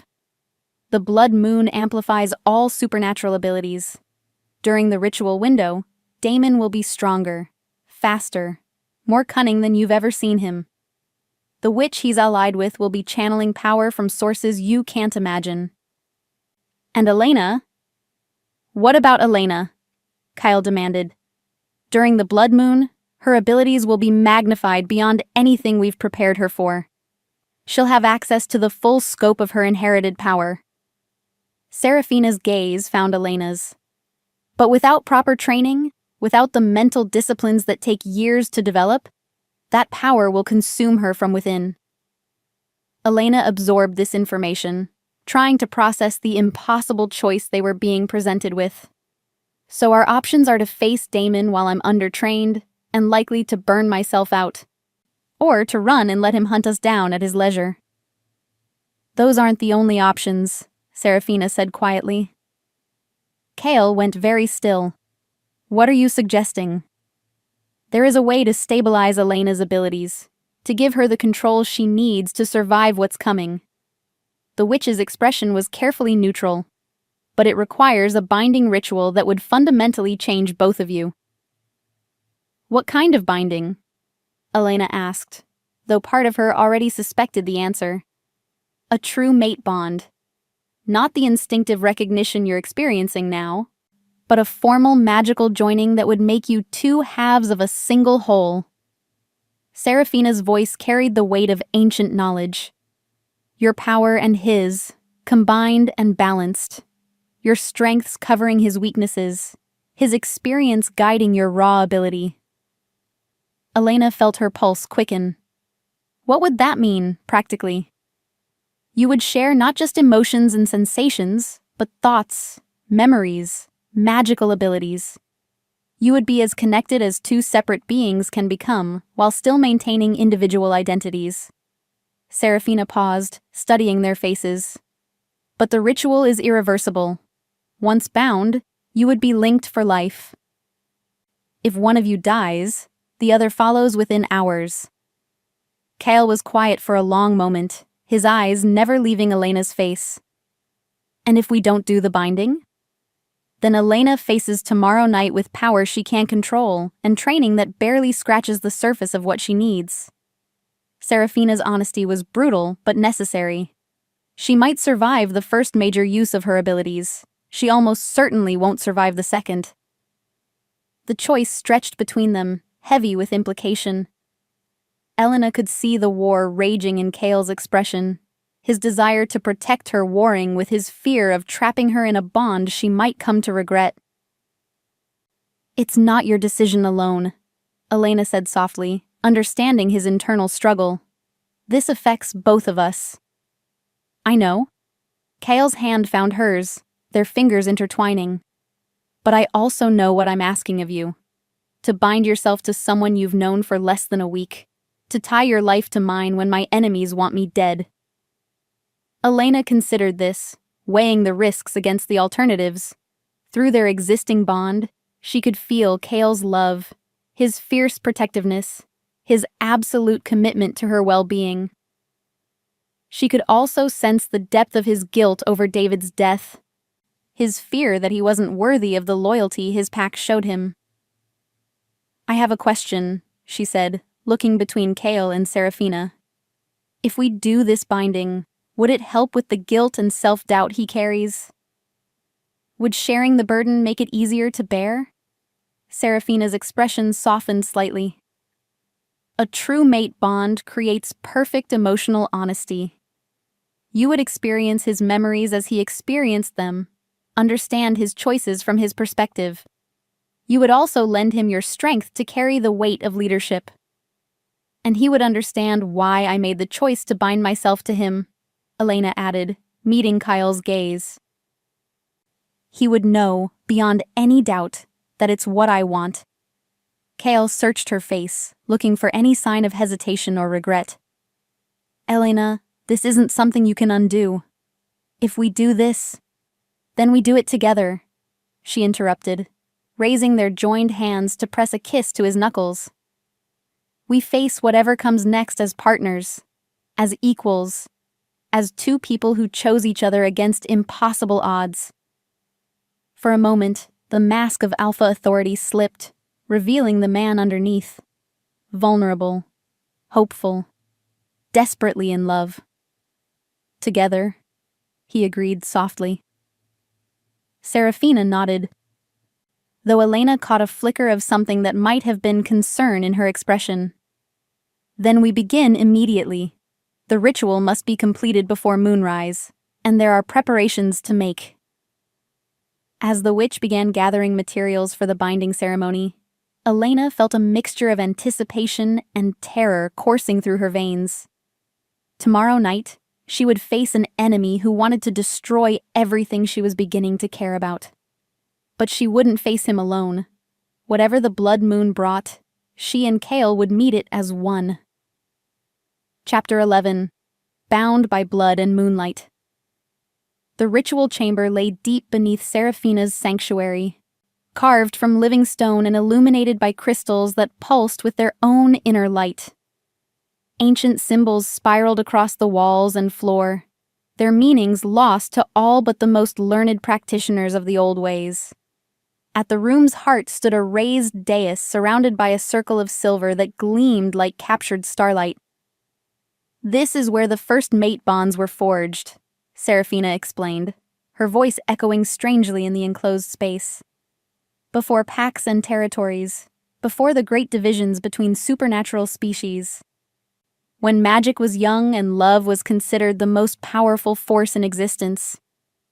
Elena stood at the circle's edge, wearing a simple white gown that Serafina had produced from somewhere in the sanctuary's vast wardrobe. The fabric felt alive against her skin, woven with threads of silver and something that might have been moonbeam. Beside her, Kale had been clothed in ceremonial robes of deep midnight blue, symbols of leadership and protection embroidered along the edges in gold thread. "Are you certain about this?" Serafina asked one final time, her star-bright eyes moving between them. "Once we begin, there can be no turning back. The magic will bind you whether the ritual is completed or not. The only question is whether you emerge as partners or as casualties." Elena felt Kale's steady presence through their existing bond, his calm strength helping to center her own churning emotions. They'd spent the afternoon learning about what the true mate bond would entail, and the scope of change was staggering. Not just shared emotions and enhanced abilities, but genuine psychic fusion, two minds learning to function as complementary halves of a greater whole. "We're certain," Elena said, surprised by the steadiness in her own voice. Kale nodded his agreement. "Whatever comes after this, we face it together." Serafina smiled, and for the first time since Elena had met her, the expression held genuine warmth. "Then let us begin. Step into the circle, both of you. Elena on the eastern point, Kale on the western." They moved to their appointed positions, the silver circle flaring to life as they crossed its boundaries. Power rose around them like a tide, ancient and patient and utterly implacable. Elena felt her newly awakened abilities respond to the ritual space, drawing energy from the crystals, the carved symbols, the very stone beneath their feet. "Join hands," Serafina commanded, beginning to move around the circle's perimeter in a pattern that seemed to follow the spiral symbols on the walls. "Look into each other's eyes. Let your existing bond guide you deeper." Elena reached across the space between them, her fingers intertwining with Kale's. The moment their skin touched, the world exploded into sensation. Through their amplified connection, she could feel everything he felt. His love for her, his fear for her safety, his desperate hope that this ritual would give them the strength to survive what was coming. But she could also feel deeper things. older wounds that had shaped the man he'd become. The crushing responsibility of alpha leadership thrust upon him too young. The isolation that came with being the final arbiter of life and death for his pack. The bone-deep loneliness that had eaten away at him for years, making him believe he was destined to carry his burdens alone. "Don't resist." Serafina's voice seemed to come from very far away. "Let the magic show you who you truly are, both of you." Elena felt her consciousness expanding, touching memories that weren't her own. She saw Kale as a young wolf, barely out of adolescence, watching his father die and knowing the pack's survival now rested on his untested shoulders. She felt his terror during those first months as alpha, the crushing weight of decisions that affected dozens of lives. And she saw the night David died. Not the sanitized version Kale had shared with her, but the raw truth of it. The moment he realized he'd been drugged, his desperate attempt to pull back, even as enhanced aggression flooded his system. The horror in his eyes as David fell, as the other wolf's blood stained the challenge circle, as Marcus cradled his brother's broken body and looked at Kale with accusation that cut deeper than any physical wound. "I'm so sorry," Elena whispered, tears streaming down her face as she lived through Kale's anguish. "The guilt you've carried, it's been tearing you apart." Through their deepening bond, she felt his surprise at her compassion, his amazement that she could witness his worst moment and feel sorrow for his pain rather than revulsion at his actions. But the magic wasn't finished with them. Elena gasped as Kale's consciousness touched her own memories, experiencing her life through her eyes. Her childhood in East LA, raised by a grandmother who spoke in riddles about trusting her instincts and staying away from things that felt too wild to be safe. Her struggle through law school, working 3 jobs to afford tuition while her classmates complained about their trust fund limitations. The slow realization that Derek saw her as a trophy rather than a partner, that his family viewed her as an acceptable temporary diversion who would eventually be replaced by someone more suitable. "You've been alone too," Kale said, his voice rough with emotion as he felt the echo of her pain. "Fighting for everything you achieved, never quite fitting anywhere you tried to make a home." "Until now," Elena replied, and felt his wonder as he experienced her certainty through the bond. She truly meant it, despite the danger, despite the impossible circumstances. She felt more at home in his world than she ever had in her own. The magic around them intensified, pulling their consciousnesses deeper into alignment. Elena felt the boundaries of her individual self beginning to blur, merging with something larger and more complex. It should have been terrifying, but instead, it felt like coming home. Through their joined awareness, she could sense Serafina weaving the final components of the binding spell. Ancient words in a language that predated human civilization flowed around them, each syllable carrying the weight of cosmic law. The crystals in the chamber walls pulsed in rhythm with their heartbeats, and Elena realized that their hearts were now beating in perfect synchronization. By blood and moon, by will and choice, by the ancient laws that govern all magic, Serafina chanted, her voice taking on harmonics that resonated in Elena's bones. "I bind these souls as one. Let their strengths be shared, their weaknesses supported, their love be the foundation upon which their combined power rests." Elena felt the final binding snap into place like a key turning in a cosmic lock. Power flooded through her, not just her inherited hunter magic, but Kale's wolf strength, his alpha authority, his deep connection to the natural world. In return, she felt her abilities flow into him, enhancing his already formidable capabilities with the focused precision that was her heritage.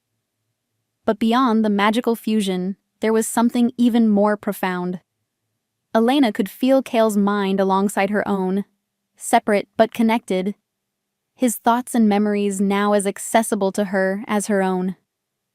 The loneliness that had defined both their lives was gone.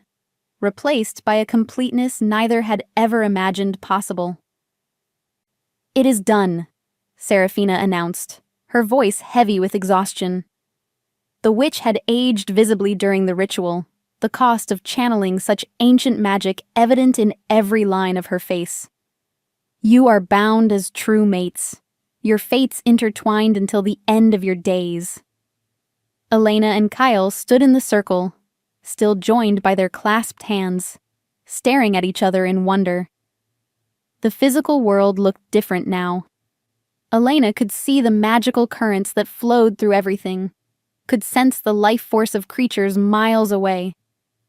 Through Kale's enhanced senses, she could smell the approaching storm, hear the whispered conversations of nocturnal animals in the forest surrounding the sanctuary. "How do you feel?" Kale asked, his voice carrying new harmonics that resonated directly in Elena's consciousness. "Complete," Elena replied, and felt his joy at her answer echo through their bond. "Like I've been missing half of myself my entire life, and just now discovered what wholeness means." They might have stood there indefinitely, marveling at their new connection, if not for Serafina's sharp intake of breath.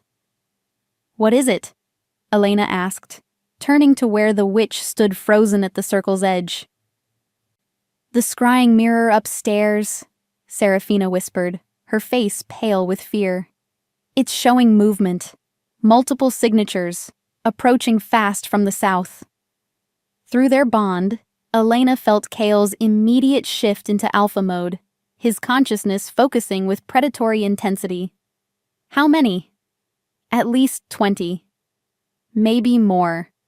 Serafina's hands moved in complex patterns, gathering information from her magical surveillance network. "They're not trying to hide their approach. They want us to know they're coming." Elena checked the time, her enhanced senses automatically calculating the sun's position. "But the blood moon isn't for another 6 hours. I thought the ritual had to wait for—" "The ritual does have to wait," Serafina interrupted grimly. "But nothing says they can't capture you beforehand and hold you until the proper time." Through their bond, Elena felt Kale's rage building, tempered by cold tactical assessment. Their enemies had chosen their timing well, attacking while Elena was still adjusting to her new abilities, before she'd had time to properly integrate her enhanced power. "Can we run?" Elena asked, though she already knew the answer through Kale's tactical knowledge. "Not with 20 rogues tracking us through terrain they know better than we do." Kale's expression was grim but determined. "We make our stand here. Against 20 supernatural predators and a witch powerful enough to work blood magic during a lunar eclipse?" Serafina shook her head. "The sanctuary's defenses are strong, but not that strong." Elena felt a smile tug at her lips as she considered their situation through her new dual perspective. Maybe not, but they're not facing just the sanctuary's defenses anymore. She reached out with her enhanced abilities, feeling the vast network of magical energy that surrounded them. The mountain itself was riddled with ley lines, the sanctuary built at a convergence point where multiple streams of power intersected. Through her bond with Kale, she could sense his pack's location, feel their fierce loyalty and readiness to fight for their alpha. "I have an idea," Elena said, her voice carrying new confidence born of shared strength. "But it's going to require perfect trust between us." Kale's smile was fierce and proud. "Then let's see what true mates can accomplish when they stop holding back." As the sound of approaching enemies grew closer, Elena felt a surge of anticipation rather than fear. Let Damon come with his rogues and his twisted ally. He'd planned to face a traumatized alpha and an untrained hunter. Instead, he would face something that had never existed before in the supernatural world. A perfectly bonded pair whose combined power was greater than the sum of their individual strengths. The blood moon was still hours away, but the real battle was about to begin. Chapter 12. United We Stand. The sanctuary's main chamber transformed into a war room within minutes of the first sighting, Maps materialized on Serafina's walls, showing the approaching forces in real time through her scrying network. Elena watched the red dots converge on their position, each one representing a rogue wolf with nothing left to lose and everything to gain from Damon's promised revenge. "They're moving in a classic pincer formation," Cale observed, his tactical mind now partially hers through their bond. Elena could feel his alpha instincts cataloging threats, calculating odds, planning contingencies. Damon's learned from military strategy. This isn't just a pack assault, it's a coordinated military operation. Serafina traced symbols in the air, her sanctuary's defenses responding with pulses of protective energy. The wards will hold against a direct assault, but not indefinitely. And if their witch ally can breach the Foundation spells... She can, Elena said with grim certainty. Through her enhanced magical senses, she could feel the approaching sorceress, a cold, alien presence that tasted of old blood and stolen power. She's not just any hedge witch, she's channeling something ancient, something that doesn't belong in this world. Through their bond, Elena felt Cale's surprise at the depth of her magical perception. The mate binding had done more than combine their abilities. It had unlocked aspects of her hunter heritage that even Serafina hadn't anticipated. "What kind of ancient power?"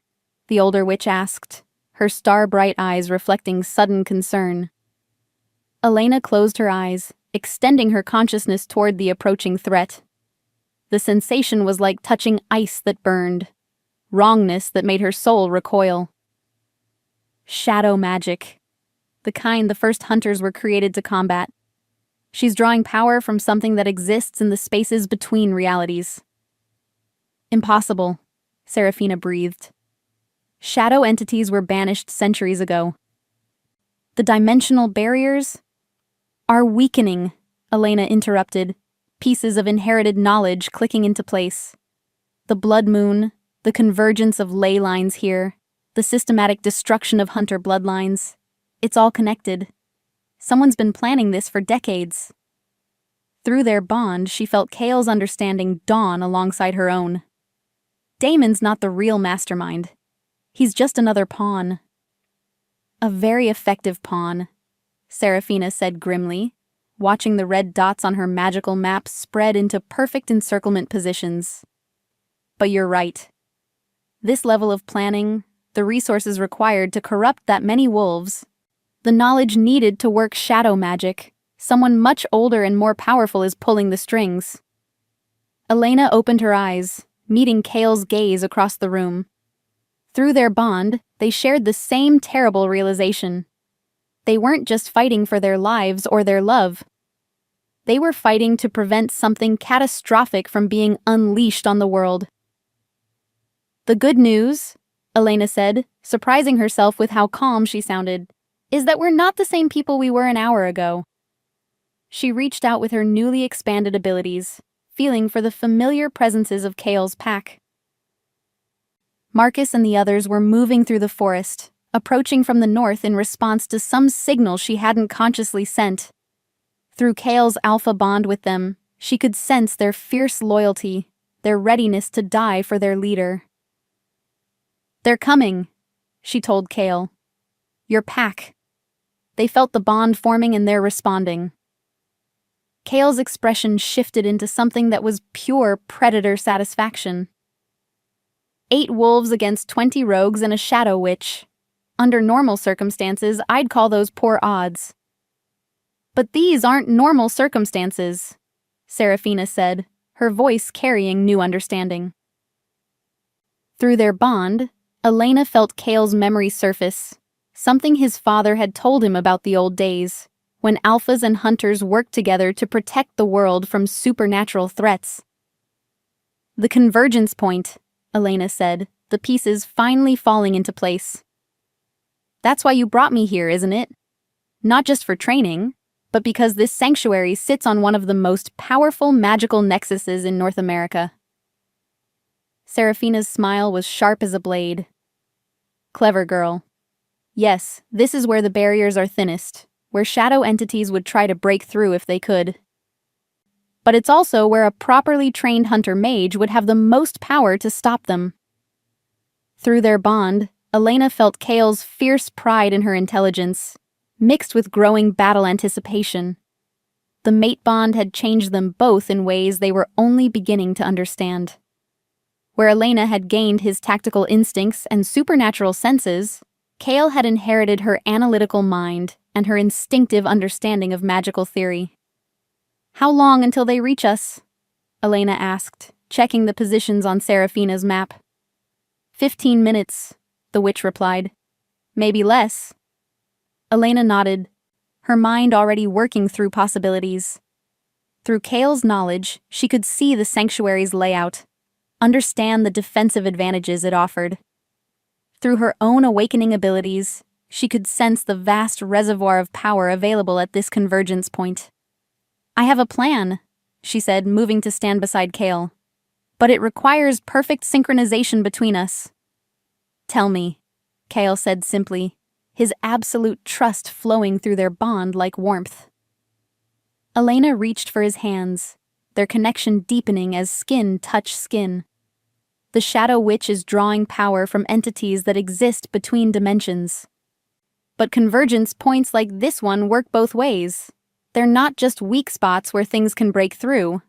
They're also focal points where our reality is strongest. Serafina's eyes widened with understanding. "You want to turn the convergence against them. Use the sanctuary's position to reinforce the dimensional barriers instead of allowing them to be exploited." "Exactly. But it requires channeling more power than any single person could safely handle." Elena felt Kale's immediate comprehension through their bond. Unless they weren't single people anymore. "The mate bond," Kale breathed. "We can share the load, channel power through both of us simultaneously." "It's never been attempted on this scale," Serafina warned. "The amount of energy required to reinforce dimensional barriers across an entire convergence point, it could burn you both out completely."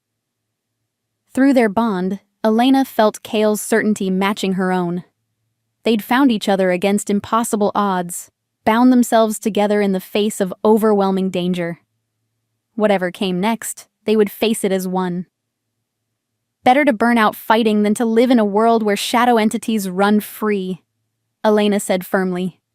The sound of howls echoed through the night, closer now. Damon's voice rose above the others, carrying the authority of a rogue alpha who had nothing left to lose. "Kale Blackthorn." The challenge rang through the forest, magnified by supernatural lung capacity. "Face me, old friend. Let's finish what we started 3 years ago." Through their bond, Elena felt Kale's response. Not the guilt and self-doubt that had plagued him before, but cold determination tempered by righteous anger. Damon had made this personal when he'd threatened Elena. Now it was time to end it. "Together?" Kyle asked, extending his hand. "Together?" Elena agreed, taking his fingers in hers. Power flowed between them as they moved toward the sanctuary's main entrance. Through their bond, Elena could feel Kale's pack approaching from the north, their wolf forms moving like ghosts through the tree line. She could sense Serafina behind them, weaving protective spells with hands that shook from the effort of maintaining the sanctuary's core defenses.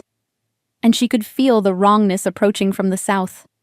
20 corrupted souls led by a man she'd once trusted, guided by a witch who served entities that wanted to devour reality itself. The first rogue broke from the tree line as they stepped onto the sanctuary's threshold, its eyes glowing with feral hunger. Behind it came others, spreading into attack formation with military precision. But it was the figure that emerged last that made Elena's blood run cold.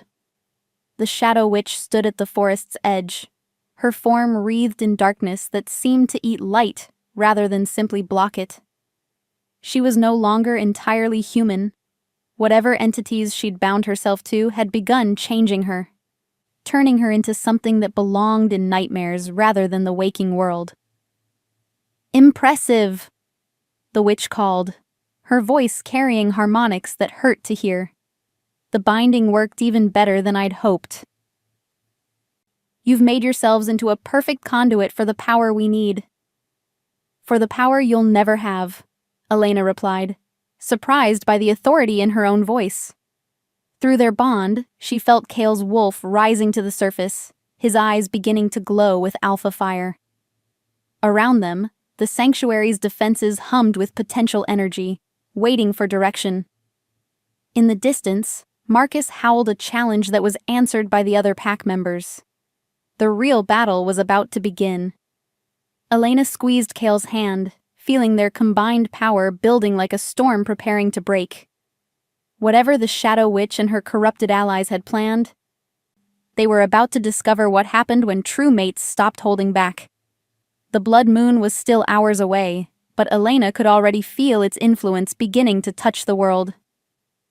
Power called to power, love answered with strength, and in the space between one heartbeat and the next, the war for the soul of the supernatural world began in earnest.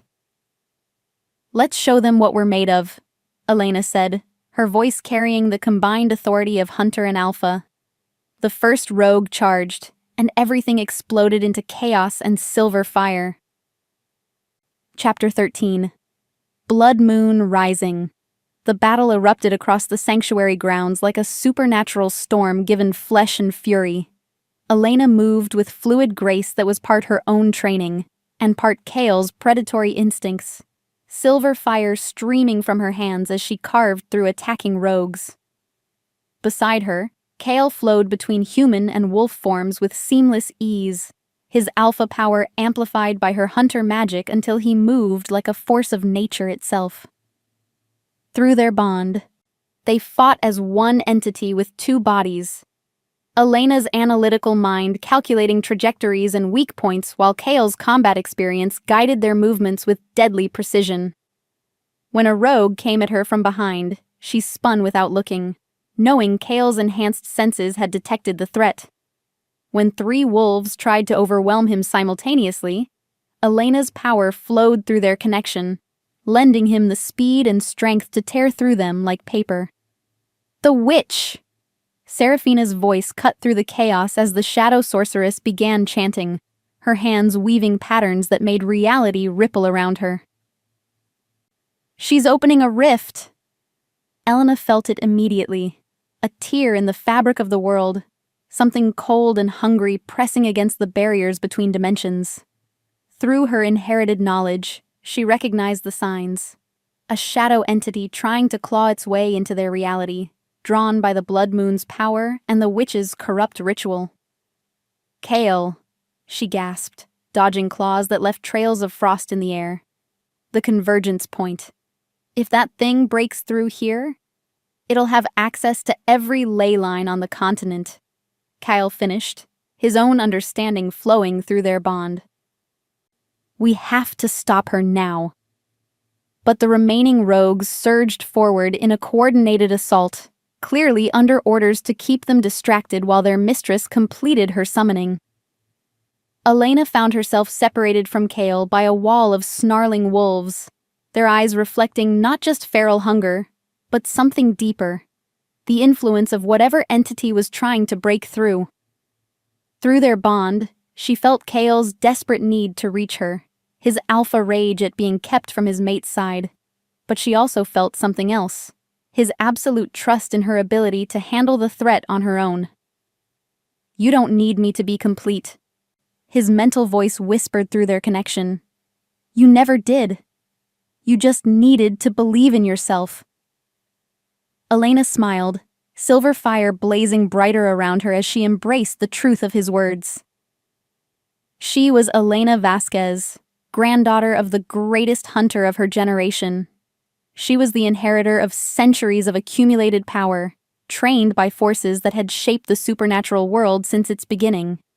And she was done being afraid of what she was capable of. The rogues between her and the Shadow Witch dissolved like morning mist before concentrated sunlight as Elena unleashed power she'd been holding back since her awakening. Silver flames roared across the battlefield, but they burned only what she willed them to burn: corrupted spirits and shadow-touched flesh, leaving the natural world untouched. "Impossible!" the witch snarled as Elena approached, her shadow rift wavering as her concentration broke. "You're just a novice. Untrained. Unworthy." "I'm a Vasquez," Elena interrupted, raising her hand as silver light gathered around her fingers. "And you've made a very serious mistake." The witch's eyes widened as she finally understood what she was facing: not just awakened power, but the full inheritance of a bloodline that had been fighting entities like her patron for millennia. "The convergence is already begun. Even if you stop me, the rift will be sealed by someone who actually knows what she's doing," Elena finished. She reached out with senses that now spanned dimensions, feeling for the weak points in reality that the witch had been exploiting. There, threads of shadow magic woven into the sanctuary's own protective spells, corruption that had been building for weeks while the witch prepared her assault. With surgical precision that would have made her grandmother proud, Elena began cutting away the infected magic, replacing shadow-touched power with the clean silver fire of her heritage. The witch screamed as her carefully constructed ritual collapsed, her connection to the entity beyond the veil severing like a cut rope. "You don't understand," the witch gasped, falling to her knees as the backlash of broken magic tore through her. "The Shadow Lords have been planning this for centuries. This was just the beginning." "Then we'll be ready for the next attempt," Elena said firmly. "Just like hunters always have been." The witch dissolved into shadow and regret, her form dispersing as the entity that had been possessing her retreated to whatever realm it called home.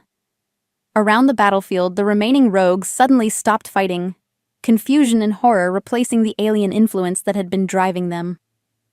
Elena felt Kale approach, his presence in her mind like coming home after a long journey. When he pulled her into his arms, she could feel his amazement through their bond, not at her power, but at the confidence with which she'd wielded it. "That was incredible," he murmured against her hair. "You were incredible." "We were incredible," Elena corrected, leaning into his strength. "I couldn't have done any of that without your support." Around them, the battlefield was quiet except for the sounds of the pack tending to minor injuries and securing the few rogues who had survived the confrontation.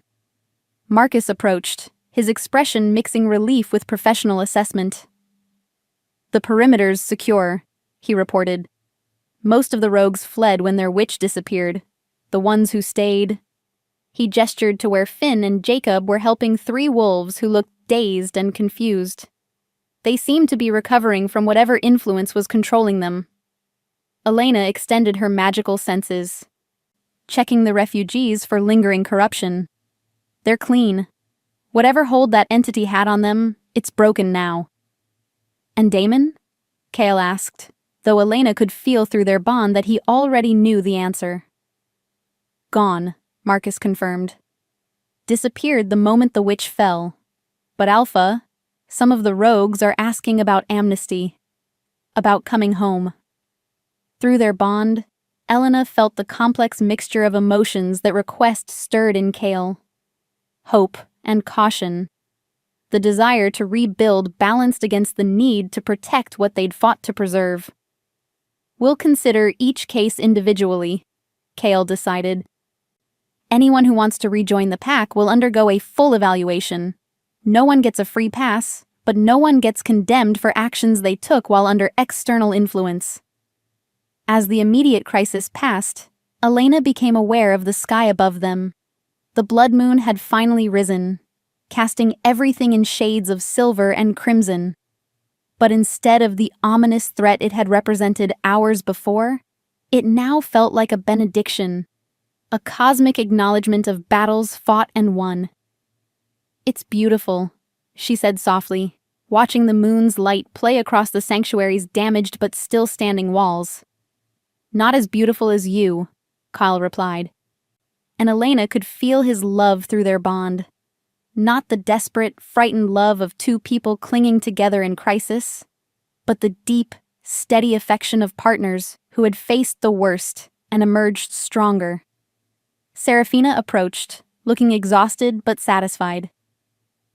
"The convergence point is stable," she reported. "The dimensional barriers have actually been reinforced by what you did tonight.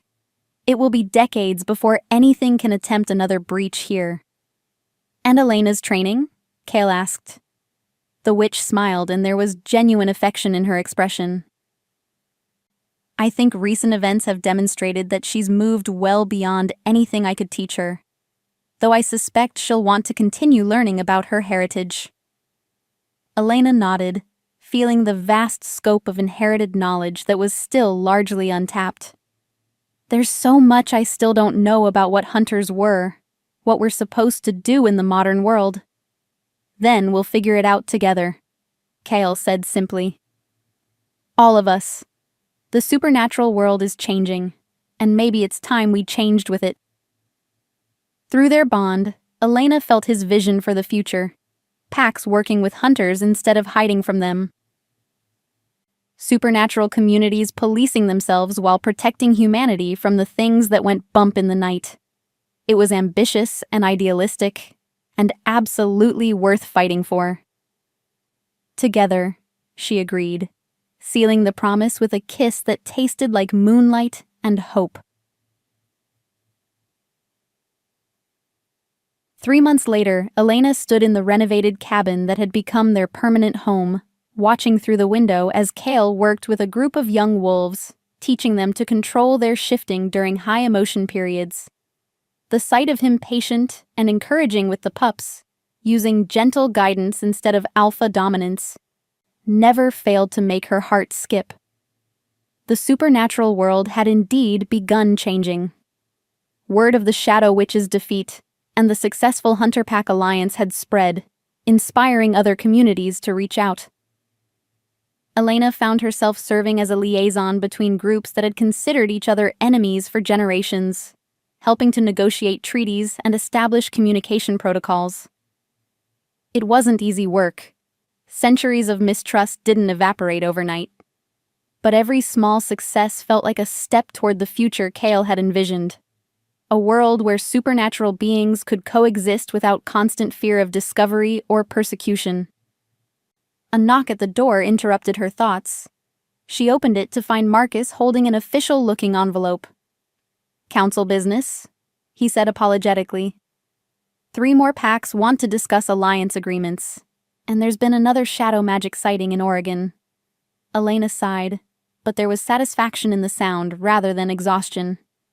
"Tell them we'll be there next week. And Marcus, make sure they understand that this isn't about establishing dominance or territory. We're building something new." Marcus grinned. "Yes, ma'am, though I think they're starting to get that message. Hard to argue with success."